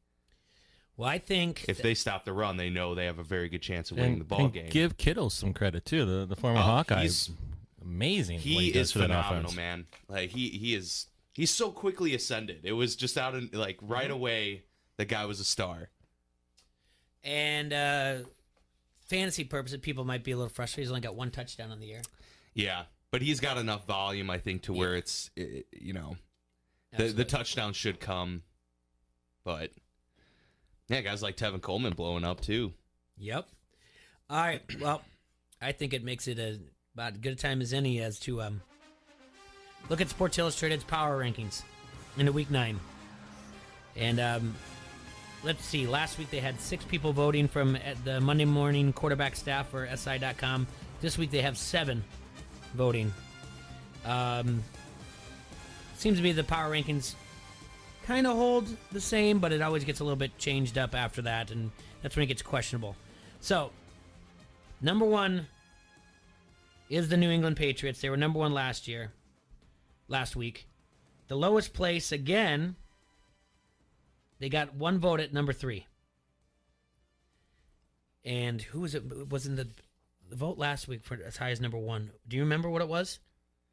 Who? Someone voted the team up higher, all the way to number 1. Oh yeah, was darn, I don't remember. Last week it was the Bills. Oh, that's right. Okay. So one voter did not vote the Patriots number 1 in the power rankings. Number 2 is the San Francisco 49ers. Both teams that we just got done talking about. Understandable. That vote, it did all 7 voters gave them 2. Number 3 is the New Orleans Saints. Drew Brees returned, threw for 373 yards and 3 touchdowns. Did have an interception, had a 116.4 rating. Smart time to come back right before the bye. It was Arizona. It was a tune-up game. Then you have 2 weeks. Smart. Yeah. Smart for Drew Brees. I want to say, hey, you missed me. It was fun. You guys had fun with Teddy Two Gloves, but I want to remind you who I am. At number 4, the Green Bay Packers. Right? Yep. Yeah. And they did get the other number 1 vote. One voter voted them number 1. Aaron Jones had 226 total yards. Why do I feel like this is a constant thing that every week there's some type of accessory player to Aaron Rodgers, and then they're like, well, the Packers are back because now they have this such and such. Yeah, person. right. Yeah, no, It the seems Packers are back because they, still have Aaron Rodgers. Yeah. It's just defense is playing better, and but I mean that's not to minimize Aaron Jones, and I mean they finally do have a solid running game, which is something they have lacked for quite a few years. That certainly helps, but it's still the Aaron Rodgers show, and he's doing this without Devontae Adams. So that's just once it. he comes They back, need Jones because their receivers, Lazard and yeah, it's thin. They're not the premier guys in the league for sure. And Graham has never been the tight end that he was years ago. No. So, What's your team, Roland? I grew up a Packer fan. Okay. All right. So you grew up a Packer fan. You're a Milwaukee Bucks fan, Milwaukee Brewers fan, but not a Wisconsin Badger fan. No. And I went to Iowa, so I'm a Hawkeye, and he went the long story quick. Sure. Played high school football, ruptured my spleen one year, so didn't get to play my senior year. Broke my thumb my junior year, so only got to play like half my junior year because you can't play with a cast in Wisconsin. Actually got some letters from the University of Wisconsin, recruiting letters from Dan Mason, horrible football coach. But I thought it was cool, and then Dan Mason got fired, and they hired some guy named Barry Alvarez. Yeah. Alvarez didn't send me anything because he actually knows what he's talking about. And I was like, well, screw this. So, yeah. And then, it was basically play Division III football or go to a school like Iowa where, everything seemed fun. So I'm like, yeah, maybe it's time to hang it up. And so I went to Iowa. All right. Football's a big commitment too. My brother was kind of going through that when he wanted to play D3, and I'm like, you got to know, like, if you know you don't have a future in it, you are going to have to commit basically a lot of your college life to football and practice, and it's a crazy schedule. So if you want to experience the college thing, and it's something to think about. And honestly, the college, I was looking at Central College in Pella, and I'm like, do I want to spend, no offense to Pella, it's a beautiful little town, but it's little, and the school is almost as big as my high school was. So yeah. Number 5, the Minnesota Vikings. Really, man, they were 5 last week. They stay at 5. Yeah. Beat the Redskins on Thursday Night Football. That was a 19-9 game. I would have dropped them after just like the way the performance looked. I'm not saying outside the top 10, but they would have gone a little bit further for me. I don't know if they're the 5th best team in the league. Well, yeah, but Thielen was out though, and that affects their offense. That's true. And the Redskins, I just still don't believe in Kirk Cousins. At the end of the day, he's got to win that big game. We were just talking about that. No one does. Yeah, he's got to. He has to do it. I mean, Matt Stafford's the same thing. They haven't done it. They haven't won the big game. And that's what we're gonna see this week, right? And that's why I couldn't believe the Vikings were favored going into this game. Wait, who do they play this week? Kansas City. Oh, it is Kansas City. Okay. Yeah. Yeah, and, that's. And I know no Patrick Mahomes, but that's saying the Vikings are a 6 point. They're 6 points better than them on a neutral field. I don't see it either. I mean, the thing is, their roster should say that. Like, it should warrant that, but I just don't see where the confidence comes from. I mean, Chiefs can be gouged on the run, I guess. I mean, we just saw Aaron Jones kind of go off. Maybe it's a Dalvin Cook game where he'll dominate again. Mm-hmm. Yeah. I mean, it's just...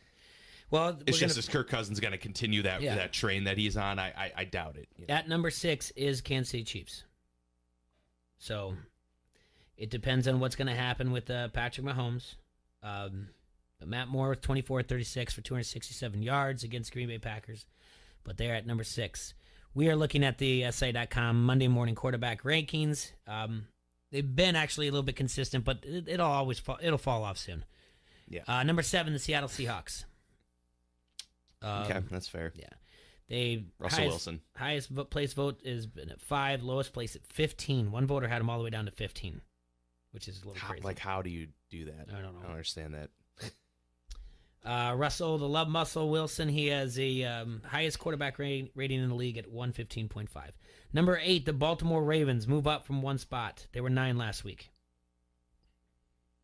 Lamar Jackson versus the Patriots defense. This should be a lot of fun. It should be, because the one thing the Patriots do lack in their front seven is, speed and ability to chase. So we'll see how that works. But They're is gonna there have to collapse that? Is there quickly. a good team that anyone is less excited about year in and year out than the Baltimore Ravens? Yeah, no, definitely not. They are that team. They are that team. 100%. And that's the thing about Lamar Jackson. You would think that'd be the variable, and it's kind of like, in the end, he's exciting. Going into week 8, he had more rushing yards than 6 NFL teams. Yep. But still, he's on pace to shatter the regular season record for a quarterback. Like, it won't even be close by the end. It's like, I think it's 1,000 something by Vic, and he's on pace for like 1,300 yards or something like that. And just like you said, but in the end, I'd probably rather watch the Texans. Yeah. Which the Texans are going to end up like just falling off because their athletic trainers can't keep anyone healthy. So, and that's just a matter of time. Deshaun Watson gets hurt too. So, I mean, J.J. Watt's out now, torn pectoral muscle. 9, the Indianapolis Colts. They might be the new team that I'm like, I don't know. Bills last week, I was like, seems like a fake team. Now the Colts winning the way they did. I would put more faith in the Colts, I would say. Well, I'm just saying this week might be the one where I'm like, I don't know. Like, obviously 5-2 and Bills 5-2. The Bills are a false 5-2. But the Colts are like, I got my eye on you. Yeah. Brissett's a very capable quarterback. I personally think that they are going to be fine with him. Like, they're going to just stick with him. I don't think they draft a quarterback next year. I think they're like, let's go with Jacoby. He's our guy. If the Bears are getting so tired of missing field goals or making them, think about what the Colts are going through. Mm-hmm. I mean, 51-yarder, Adam Vinatieri comes out there, and nobody was like, this is in the bag. Not one person. I don't know, man. That he's shown year after year that he makes the clutch kicks, though. I know, but if there was a guy to miss one and then come back and hit the game winner, it would be Adam Vinatieri. He missed 2. He misses. Yeah, I get it. You don't need to kick it if you make those other ones. You don't have to hit a game but winner. He does it. He does it though. He just does it. I got my eye on you, Colts. The Dallas Cowboy at 10. Previously they were 10. The highest that they got was 7. The lowest was 12. So that's right about where they should be right now, I would say. Monday night game against the New York Giants. Who do they trade for? The Cowboys always want to pick somebody up on the trade deadline day. Like I said, they were looking into Jamal Adams, but plenty of people were. But the Jets were asking for the same thing that the Steelers gave up for Minkah Fitzpatrick. So like they were asking for a first rounder, second later, and a third, or something, or 5th and 6th. Sorry. I mean, yeah, 5th and 6th in following years. It's the price you got to pay for a young guy on a rookie contract that has proven to be worth the first round pick. It's just, and I agree with some of those decisions. If you're going to give up a first-round pick, then give it up for a guy that showed he was worth one. Because first-round picks are never guaranteed to pan out. A lot of them don't. So one that is working, why not take a shot? They do need some help in that back end, that's for sure. Buccaneers tight end O.J. Howard is not available in a trade based on what Tampa Bay told an interested team. So O.J. Howard is out. Browns have a lukewarm interest in the Redskins left tackle Trent Williams, and the Browns need it.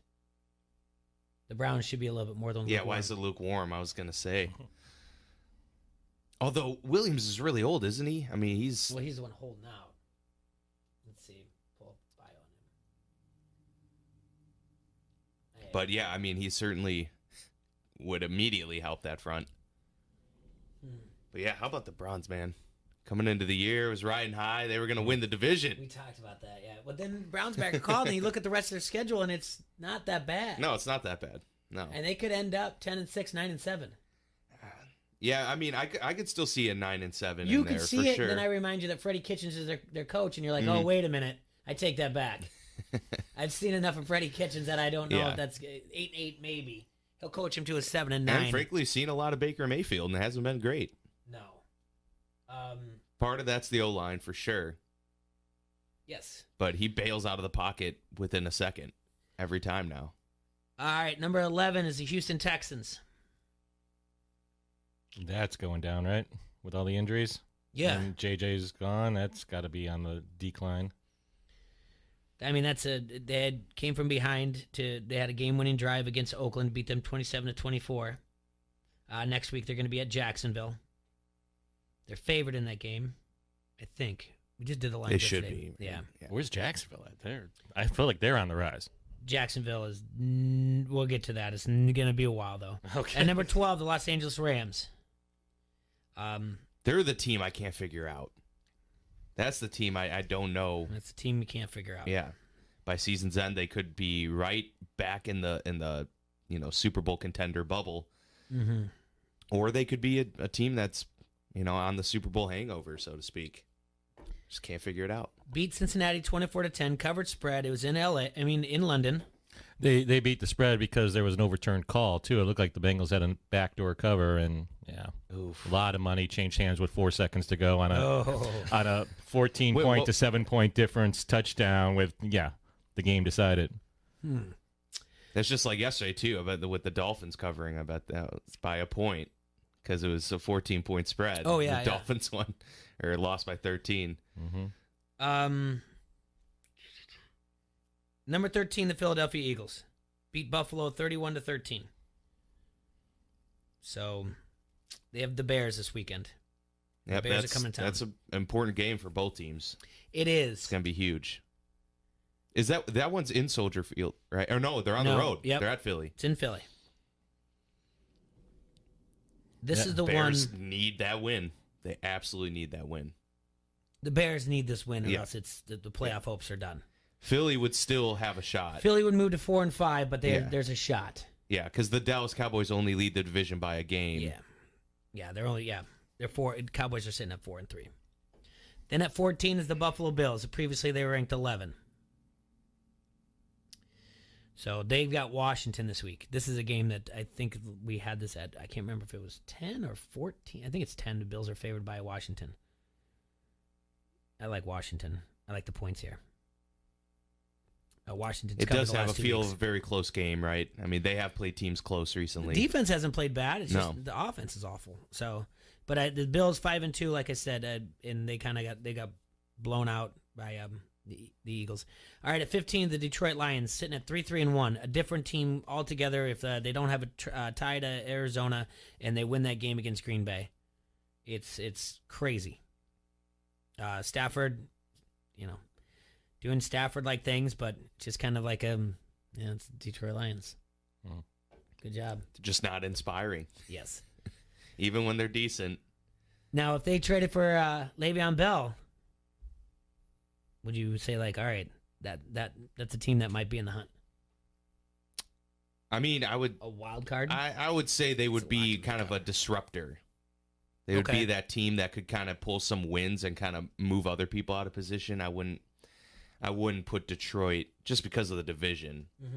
With Minnesota, Green Bay, and Chicago, that'd be a tough one to get into that wild card spot since all the other 3 are really in serious contention for it. But the Bears are in last place now. They are in last place. But it's just fun to say. I just had to interject there. The Bears are in last place. Yeah. And who would have thought after the Steelers' terrible start that as a Steelers and Bears fan, we'd have the same record at this point. I was like, at least I got the Bears to fall back on a little bit with that defense and how. Yeah.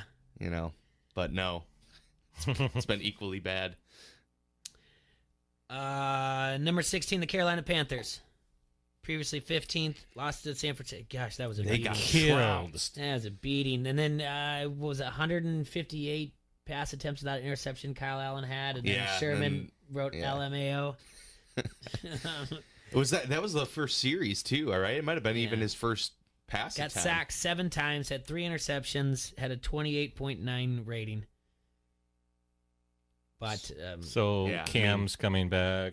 When? I don't know what the story We'll see. is. I don't know either. I thought I heard this morning that they announced Kyle Allen isn't starting, but so that means they're going Will Grier.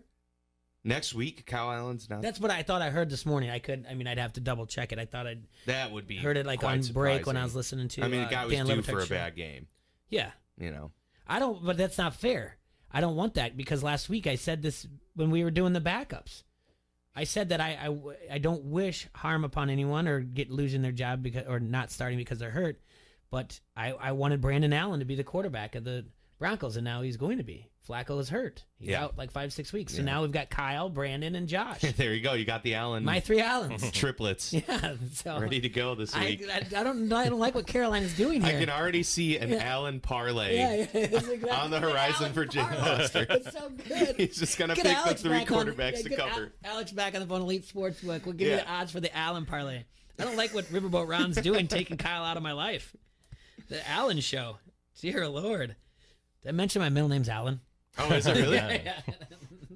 All right. 17, the Tennessee Titans. Beat Tampa Bay 27-23. Danny Hill gets the Titans back to 500. Now 18 is the Jacksonville Jaguars. I like that team. I just like Fournette.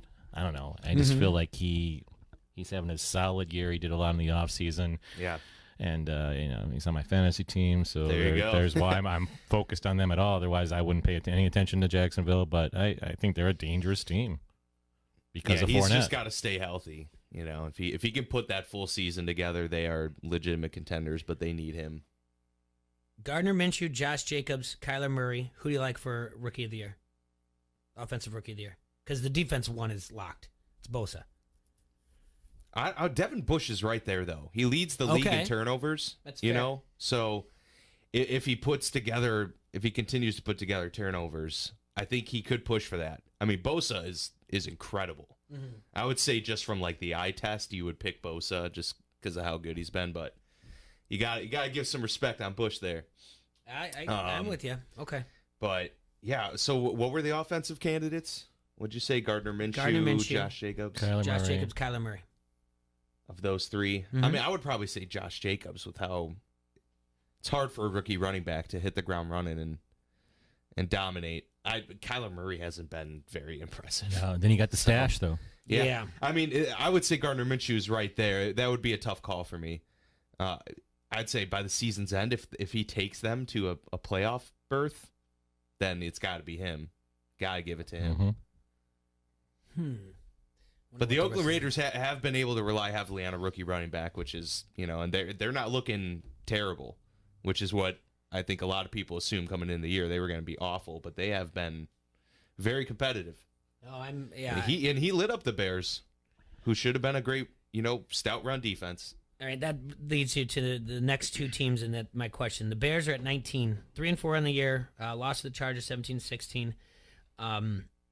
Number 20 team is the Oakland Raiders, also at 3-4. How do we do that? Yeah, after they beat them. Yes. Yeah. That's it. This is where you start. And once again, the division they're in as well. I mean, that's why we never know. Are they talking about right this second, or is this like they're refreshing the projections every week for how they view the teams in the long term? And that's what we don't really know. We don't know if these guys are just basing it off of a week-to-week performance. But I guess both teams are kind of right there, so it's not the worst. I mean, they would just be flipped probably. Tied at 21 are the Browns and the Chargers. Chargers just fired their offensive coordinator yesterday. Yep. Wisenhunt. Yep. So, to be honest, I would have put the Steelers in that spot ahead of both. I mean, they beat the Chargers. Fair. They still have to play the Browns twice. But I think the Steelers are a more dangerous team than. Oh, the Chargers looked so bad when they played the Steelers. They've shocked me. I thought they were going to be another Super Bowl contender because I thought last year I picked them to go to the Super Bowl last year. Maybe Melvin Gordon should have kept holding out. Oh, they're a better team with Eckler. Maybe they really knew, are. Maybe he knew that was his holdout. Sometimes like, I'm not when you as good have as they more think options available, you're a better team. And if you have a guy like Melvin Gordon, you feel compelled to do traditional run style things. When you have Eckler in there, they feel like they have an open offense. They do the wheel routes all day. They have all these different types of things that they can do with a receiving back like him. I mean, the fact that they had the ball, what was it, 2 weeks ago? When was it? When they had the ball at the 1 yard line, they gave the ball to Gordon, and then fumble and the he third fumbles, time. doesn't get in. That's the one thing you can't do at the goal line. Yeah, well, what they're doing, they're trying to football, man. Trying to beef up his trade bait. Yeah, it didn't work out for him. Right. And I think maybe Gordon knew that he really wasn't that good. That's But why he's honestly, holding out. Like if I hold out, they'll miss me more. It does go to show how I think teams have been properly valuing running backs. If you look at the dominant running backs of the league right now, they're not on the top teams right now outside of the guys like maybe Aaron Jones, you could say, with the Packers. But you got the Patriots and the Chiefs at the top. They don't have anyone to write home about at running back in terms of, legitimate workloads.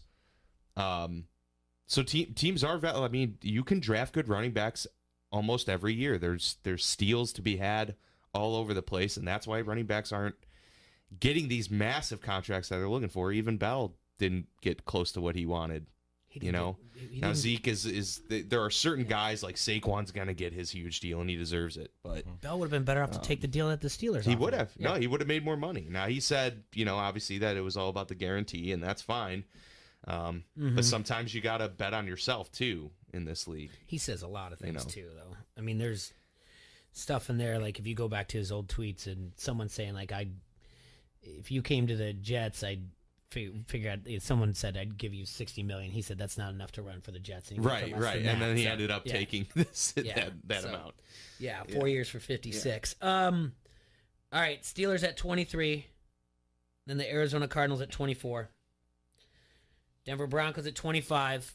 Still can't believe how benching Joe Flacco because of a quote-unquote neck injury all of a sudden. What, Masco? Are you speculating that herniated disc in his neck isn't for real? I'm just saying maybe something else had to do with the decision. What? I loved it, though. He was right. He's 100% right. It was so funny because I think I saw on Twitter someone put, 1, Flacco is correct about all of this. 2, it's hard to trust your offense when Joe Flacco's your quarterback or whatever. It's hard to take risks when Joe Flacco's your quarterback. It's a tale of two things. He would say like, "Hey, why aren't we taking a risk?" And they're looking at him like, "Cause you're Joe Flacco." And they're both like, "Hey, we need to do this." And he's like, "Yeah, we would like you to do that, right? But we understand who you are, so we're not." But at the end of the day, they had nothing to lose, so I think he was right. Take shots at that point. What are you gonna do? Then you have the Tampa Bay Buccaneers. The New York Giants at 27. The New York Jets at 28. Ew, the Jets. I don't even know what's going on. This is sad. I can't believe I wonder what's going to happen with Adam Gase if they continue on this road and have, like a 5-win season or something like that, 6-win even. I wonder what they do. Then Atlanta Falcons. They're just making me very angry right now, by the way. Yeah. Like, if you just... Me too, because I predicted them to win the division. No, I mean, just fire him. Fire Coach Dan Quinn and get it over with. Yeah, that seems like the writing's on the wall. You're in a bye week. Stop doing this. Like, you're wasting too much time. Do it now and just move on. I don't know what Arthur Blank has, why he loves him so much or whatever else, but then you got the Washington Redskins, Cincinnati Bengals, and finally the Miami Dolphins. The race to the bottom is going to be fascinating. I'm wondering if it's going to... Both teams, Bengals and Dolphins, are going to find ways to lose until one of them wins, and they're like, okay, now we can try, and we'll get a win. Well, week 16. Well, they play each other. Yeah, week 16. Is that week 16? Oh, that's going to be the game. That'll be the breaker right there. We're hoping... I want them to Both flex... teams, like, purposely fumbling and stuff. I want them to flex it to the marquee game on Sunday night. Oh, man. That'd be a 0-0 tie. Right. Now, someone will run back for a safety at some point. It'll be like the last possession of the game. They'll be like, Andy, just run back. Run out of the end zone. Oh, the Red Rocket. My goodness. Are they going to If trade he could get there. Are they going to trade AJ Green? Does anyone want AJ Green? I don't think AJ Green wants to be traded. He's made it clear he wants to make his entire career with the same team. He wants to do the Larry Fitzgerald way, which I can respect. Yeah. Plus, he's in his. It's not like I just don't know how much they'd get for a 32-year-old guy at that point. Or he'll be 31. So he's not in the he's not in the rings. You're saying? Yeah, it's not what it seems like. Not what it seems like. Yeah, that's a great point. All right, we're going to take a quick break, and we'll be right back. We got to look at a few more things. The Front Street Brewery, the oldest brew pub in the state of Iowa, is nestled beautifully along the bank of the mighty Mississippi. It's served the fine community of Davenport since 1992. With awesome beers on tap, such as the Davenport Gold, a satisfying American ale, the Wise Guy, their take on an instantly recognizable German wheat, or the Raging River, an English-inspired American India Pale Ale. Check out their Facebook page and food and drink specials. Also visit their webpage at www.frontstreetbrew.com. Keep your eye open. The restaurant's going to be opening up soon down on East River Drive, and the tap room. Go and visit that this Friday. They're going to have their Frickin' Friday where they unleash a new tap beer. So get down there and including all bars and restaurants, reach out and get Front Street Brewery on tap. That's our friends at frontstreetbrewery.com. You listen to Don't Hassle Us Local on ESPN 1170. We'll be back in just a minute.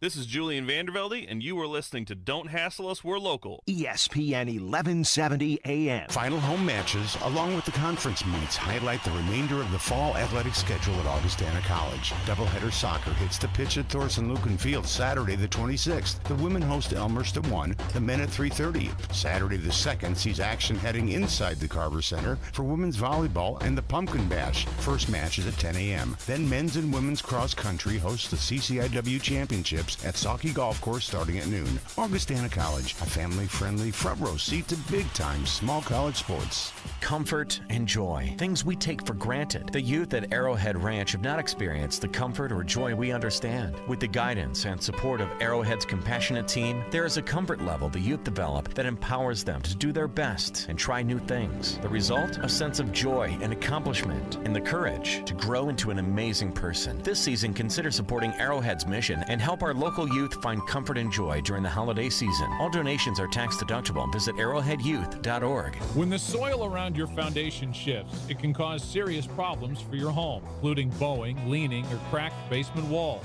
Helitech's patented wall anchoring system will provide a permanent solution for bowing basement walls and will get the job done right the first time. For basement wall repair, trust Helitech, your hometown foundation repair contractor for over 30 years. Soil constantly expands and contracts, putting pressure against your foundation, causing it to bow or crack. Helitech is the area's only contractor that uses AB Chance, an American-made wall anchoring system to provide a permanent solution for bowing or cracked foundation walls. Helitech proudly services Central Illinois, the Quad Cities, Central Missouri, Southern Illinois, Southeast Missouri, Western Kentucky, and the greater St. Louis region.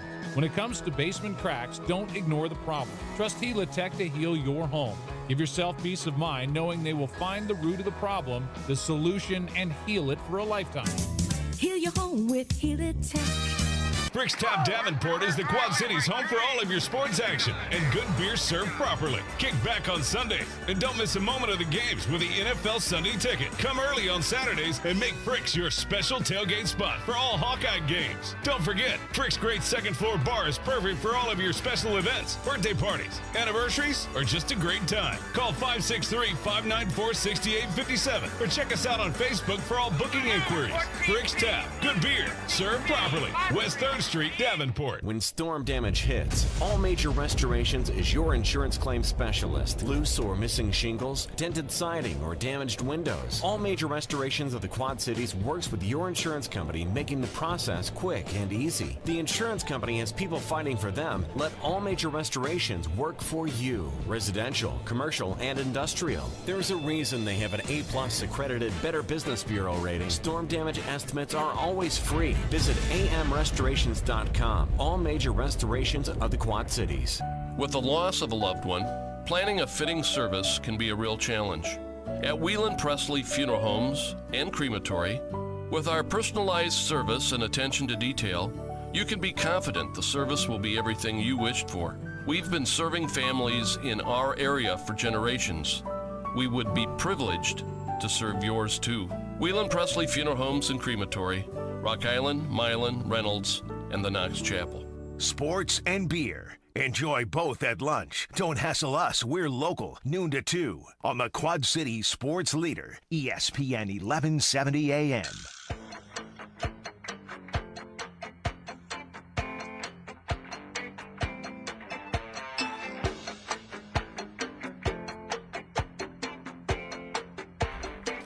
Welcome back to Don't Hassle Us, We're Local here on ESPN 1170 AM. We're in studio, Dan Vasco. Roland Glenbine's in for T-Roy. We're talking, we just got done looking at the SI.com Monday morning quarterback rankings. We're going to talk a little bit more about Game 6 with Dan, but some other things. I don't know if you guys saw this. They've given reports this morning of it. NCAA to allow athletes compensation for names and images. Yeah. So, based on, in September, California became the first state to pass a law that would allow college athletes to get paid for endorsement deals and to hire sports agents. Basically, the NCAA, the governing board, voted unanimously to allow college athletes to be compensated, though the NCAA's 3 divisions must still craft their own rules and detail the specifics, which is going to be very important. So student athletes must be treated similarly to non-athlete students. The NCAA stipulates that college athletes must not be treated like employees of their respective universities, that there should be a clear distinction between college and professional opportunities. What does this mean, guys? Is it all this stuff so they can make appearances? They can make money off of autographs. That wording kind of sounds strange though, because it almost makes it seem like if they use their likeness in conjunction with their college, then they're not allowed to profit off of that because they're bringing the college into it. That's kind of that wording sounds kind of suspicious, right? I mean, yeah, so like autographs would be fine, but jersey sales you can't because it's a Clemson jersey, and you're just opening up a Pandora's box on that. Yeah, it's going to be strange because I just think the endorsement thing in general should be. I think it's the most fair way to compensate players based on what they bring to the school, because people were talking about base salaries for these players, and that was going to just be a disaster, I would say, because the star quarterback would be worth more than the backup defensive tackle. Mm-hmm. But how would you delegate that? It would cause friction within the locker room. Just give them endorsements and let the market decide what they're worth, so that it's not the college or the NCAA saying you're worth this, you're worth that. You can let advertisers decide that. And then it's, people can't be mad about it. Until you get the booster in there with the local car dealership, and That's what's the he thing going to right pay such and such recruit? Hey, come here, and you'll have every week you can be, signing autographs, and I'll, it opens up a really shady situation. Well, yeah, but it could, you're just saying as part of the recruiting process, they could use advertisements as part of that. But I mean, and I agree, but most schools could do that regardless, right? I mean, like, even the smaller schools a lot of times have big companies in their backyard. I mean, in Illinois State, it's State Farm country. Mm-hmm. That's where the headquarters is. So, like, even if you went to a D1 AA school, State Farm could say, we'll pay you, like, however much to come here, and then they'd be competing with Clemson. I don't know. I just think it's fair, though. I mean, the kids, if everyone knows your name and wants your jersey, not because it says Clemson on it, but because it says your last name and your number on it, you should be rewarded for that. Yep.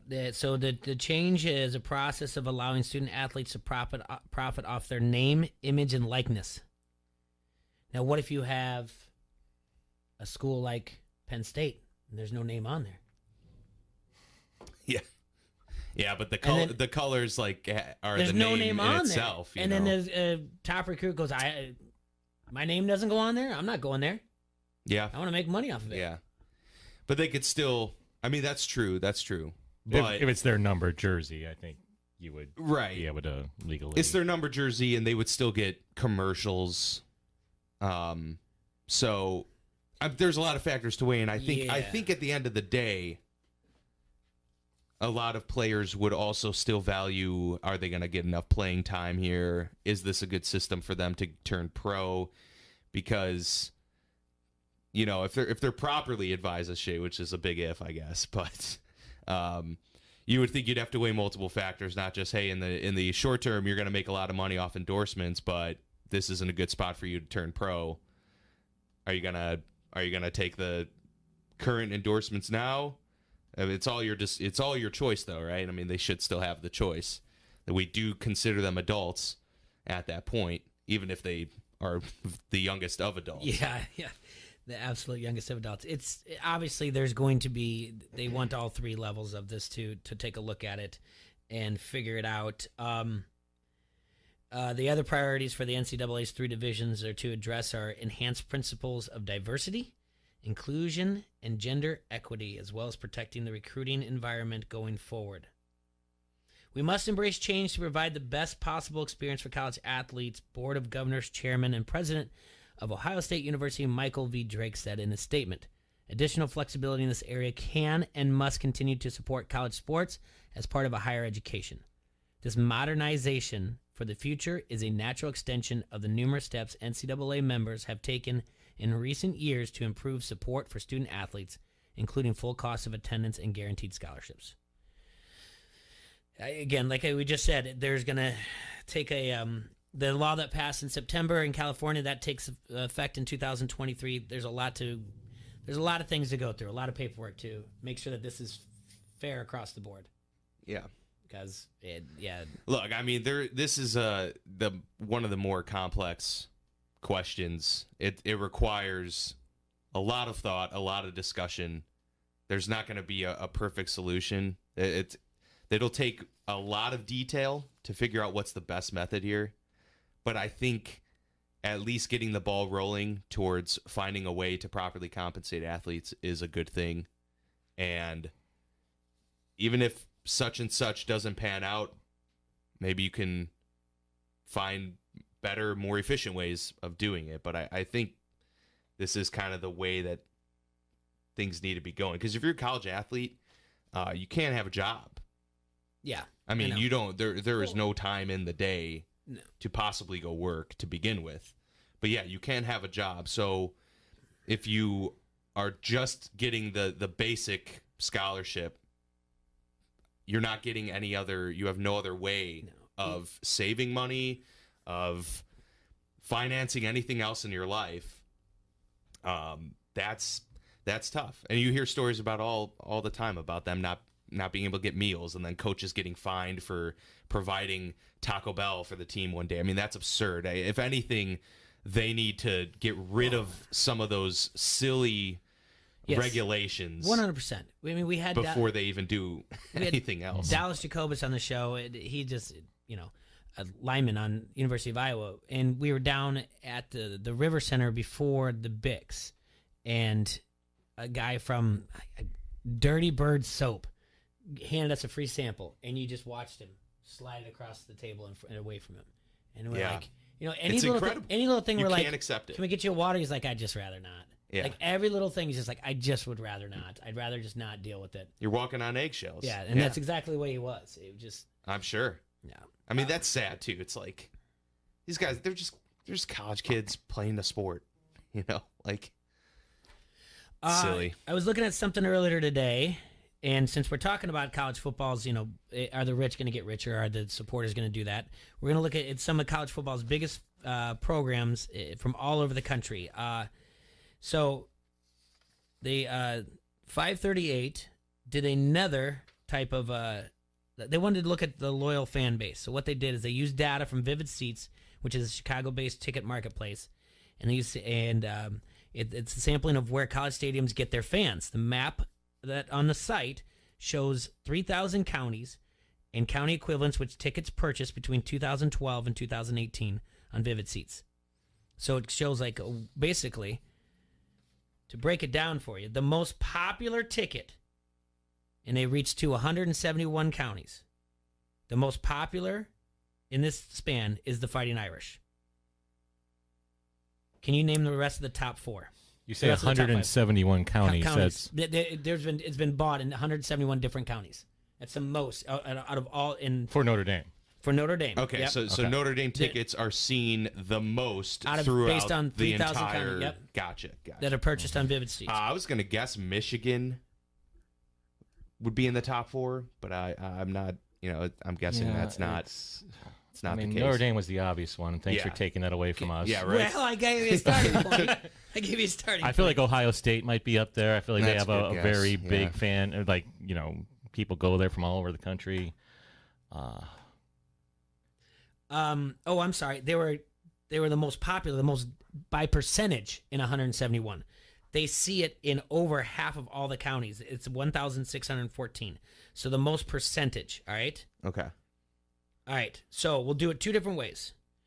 They have some ticket buyers in 1,614. They are the majority, the highest percentage in 171 counties. Okay, so can you give me the top 5 of the highest percentage in given counties in these 3,000? I'm staying with Ohio State. Not in the top 5. I'm gonna guess USC. Not in the top 5. I don't know why I want to say Nebraska, but I am. Nebraska is in the top 5. Wow. Number 5. Nice call. Texas. Not in the top 5. Florida.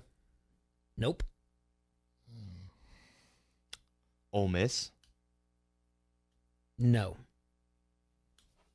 I'm striking out. Yeah, I know. I'm just letting you strike out too. I hit my 1 and I'm good. I mean, is Iowa in there? No. Okay. Alabama? No, because they have to share with Auburn. That's in their state, but also all over in that area. Is Clemson a hot ticket right now? It is not. Not in the top 5. That's a tough. Tennessee? Tennessee Nice. is Nice. number 3. LSU. Nope. Georgia is number 2 with 142. Okay. And So then it goes- Oklahoma, maybe. It goes. Or was that 5? Do we Nope, have 5? goes- Oh, okay. We're just missing Notre 4, I Dame, think. Georgia, Tennessee, blank, Nebraska. The other one is goofy. I couldn't tell you why. Why does it have that many percentage of people? But it must Boston be- College. So it's No. It's Missouri. All right. Now, when you're Really? when you're looking at least some ticket buyers in 1,614 different counties, the college football, you've already mentioned some of these. It's a little bit different. They are the ones that amassed at least some tickets in all of the counties out of the 3,000 ones that they took from Vivid Seats. So Notre Dame is still the favorite. Yeah, so just the total number is what Yes. we're looking at, not percentage based Yes, anymore. total number, yeah. So Notre Dame. Still number 1. Yeah. I think you've mentioned every single one of them except for one in the top 5. So is Oklahoma in there? No, that one's not. So we're still talking Tennessee, Georgia. Tennessee is Georgia's not anymore. Okay. Tennessee is 3. Clemson. Clemson's not. You mentioned Ohio State and Michigan. Ohio State is. Ohio State. okay. Michigan is. There's just one more. Notre Dame, blank, Tennessee, Michigan, Ohio State. So it's the number 2. This Yeah, the number 2. one is the number 2. The most tickets purchased. It's been in the majority of counties. Doesn't have to be that it's the highest. So I'll let you know. It's Alabama. Okay. Now you can go and see your state by the number of percentage of tickets bought for each of the college teams. Scott County. Well, Iowa. Okay. Over under 53% of the tickets bought. From Scott County alone? For I'm going to go Iowa Hawkeyes. under. For the Iowa Hawkeyes. I'll go over then. It's under. It's 49.7. Then Iowa State Cyclones Knew are it. at 11. The highest county. It's very 53. Knew it. The most loyal Iowa county, most loyal to the Iowa Hawkeyes. The county that it buys the highest percentage of tickets for the Iowa Hawkeyes. Congratulations, Allamakee County. Oh. Right up there in the tri-state area. Yeah. Where Minnesota, Wisconsin, you wouldn't think that would be the one. And That's the rest is going to St. Ambrose, right? Yeah, That's what it is. let's see. Story County's low on the Hawkeyes. Well, yeah, makes sense. south in the Nebraska in this, Yeah, you throw Nebraska and everything west. And Yep. All right. Well, guys, thank you so much for coming in. Appreciate it It's been today. fun. Enjoy Game 6. Quick. Who's going to win Game 6? I go with the Astros, man. All right, you're going Nationals. I'm going Nationals, but I did say Astros in 6, so I win either You way. win either way. I got to go with numbers. I'm going Nationals, but Astros in 7. All right, you guys have a hassle-free Tuesday. We will see you tomorrow. Enjoy yourselves, Quad Quad Cities. City Sports Leader, ESPN 1170 AM, KPOB, Davenport.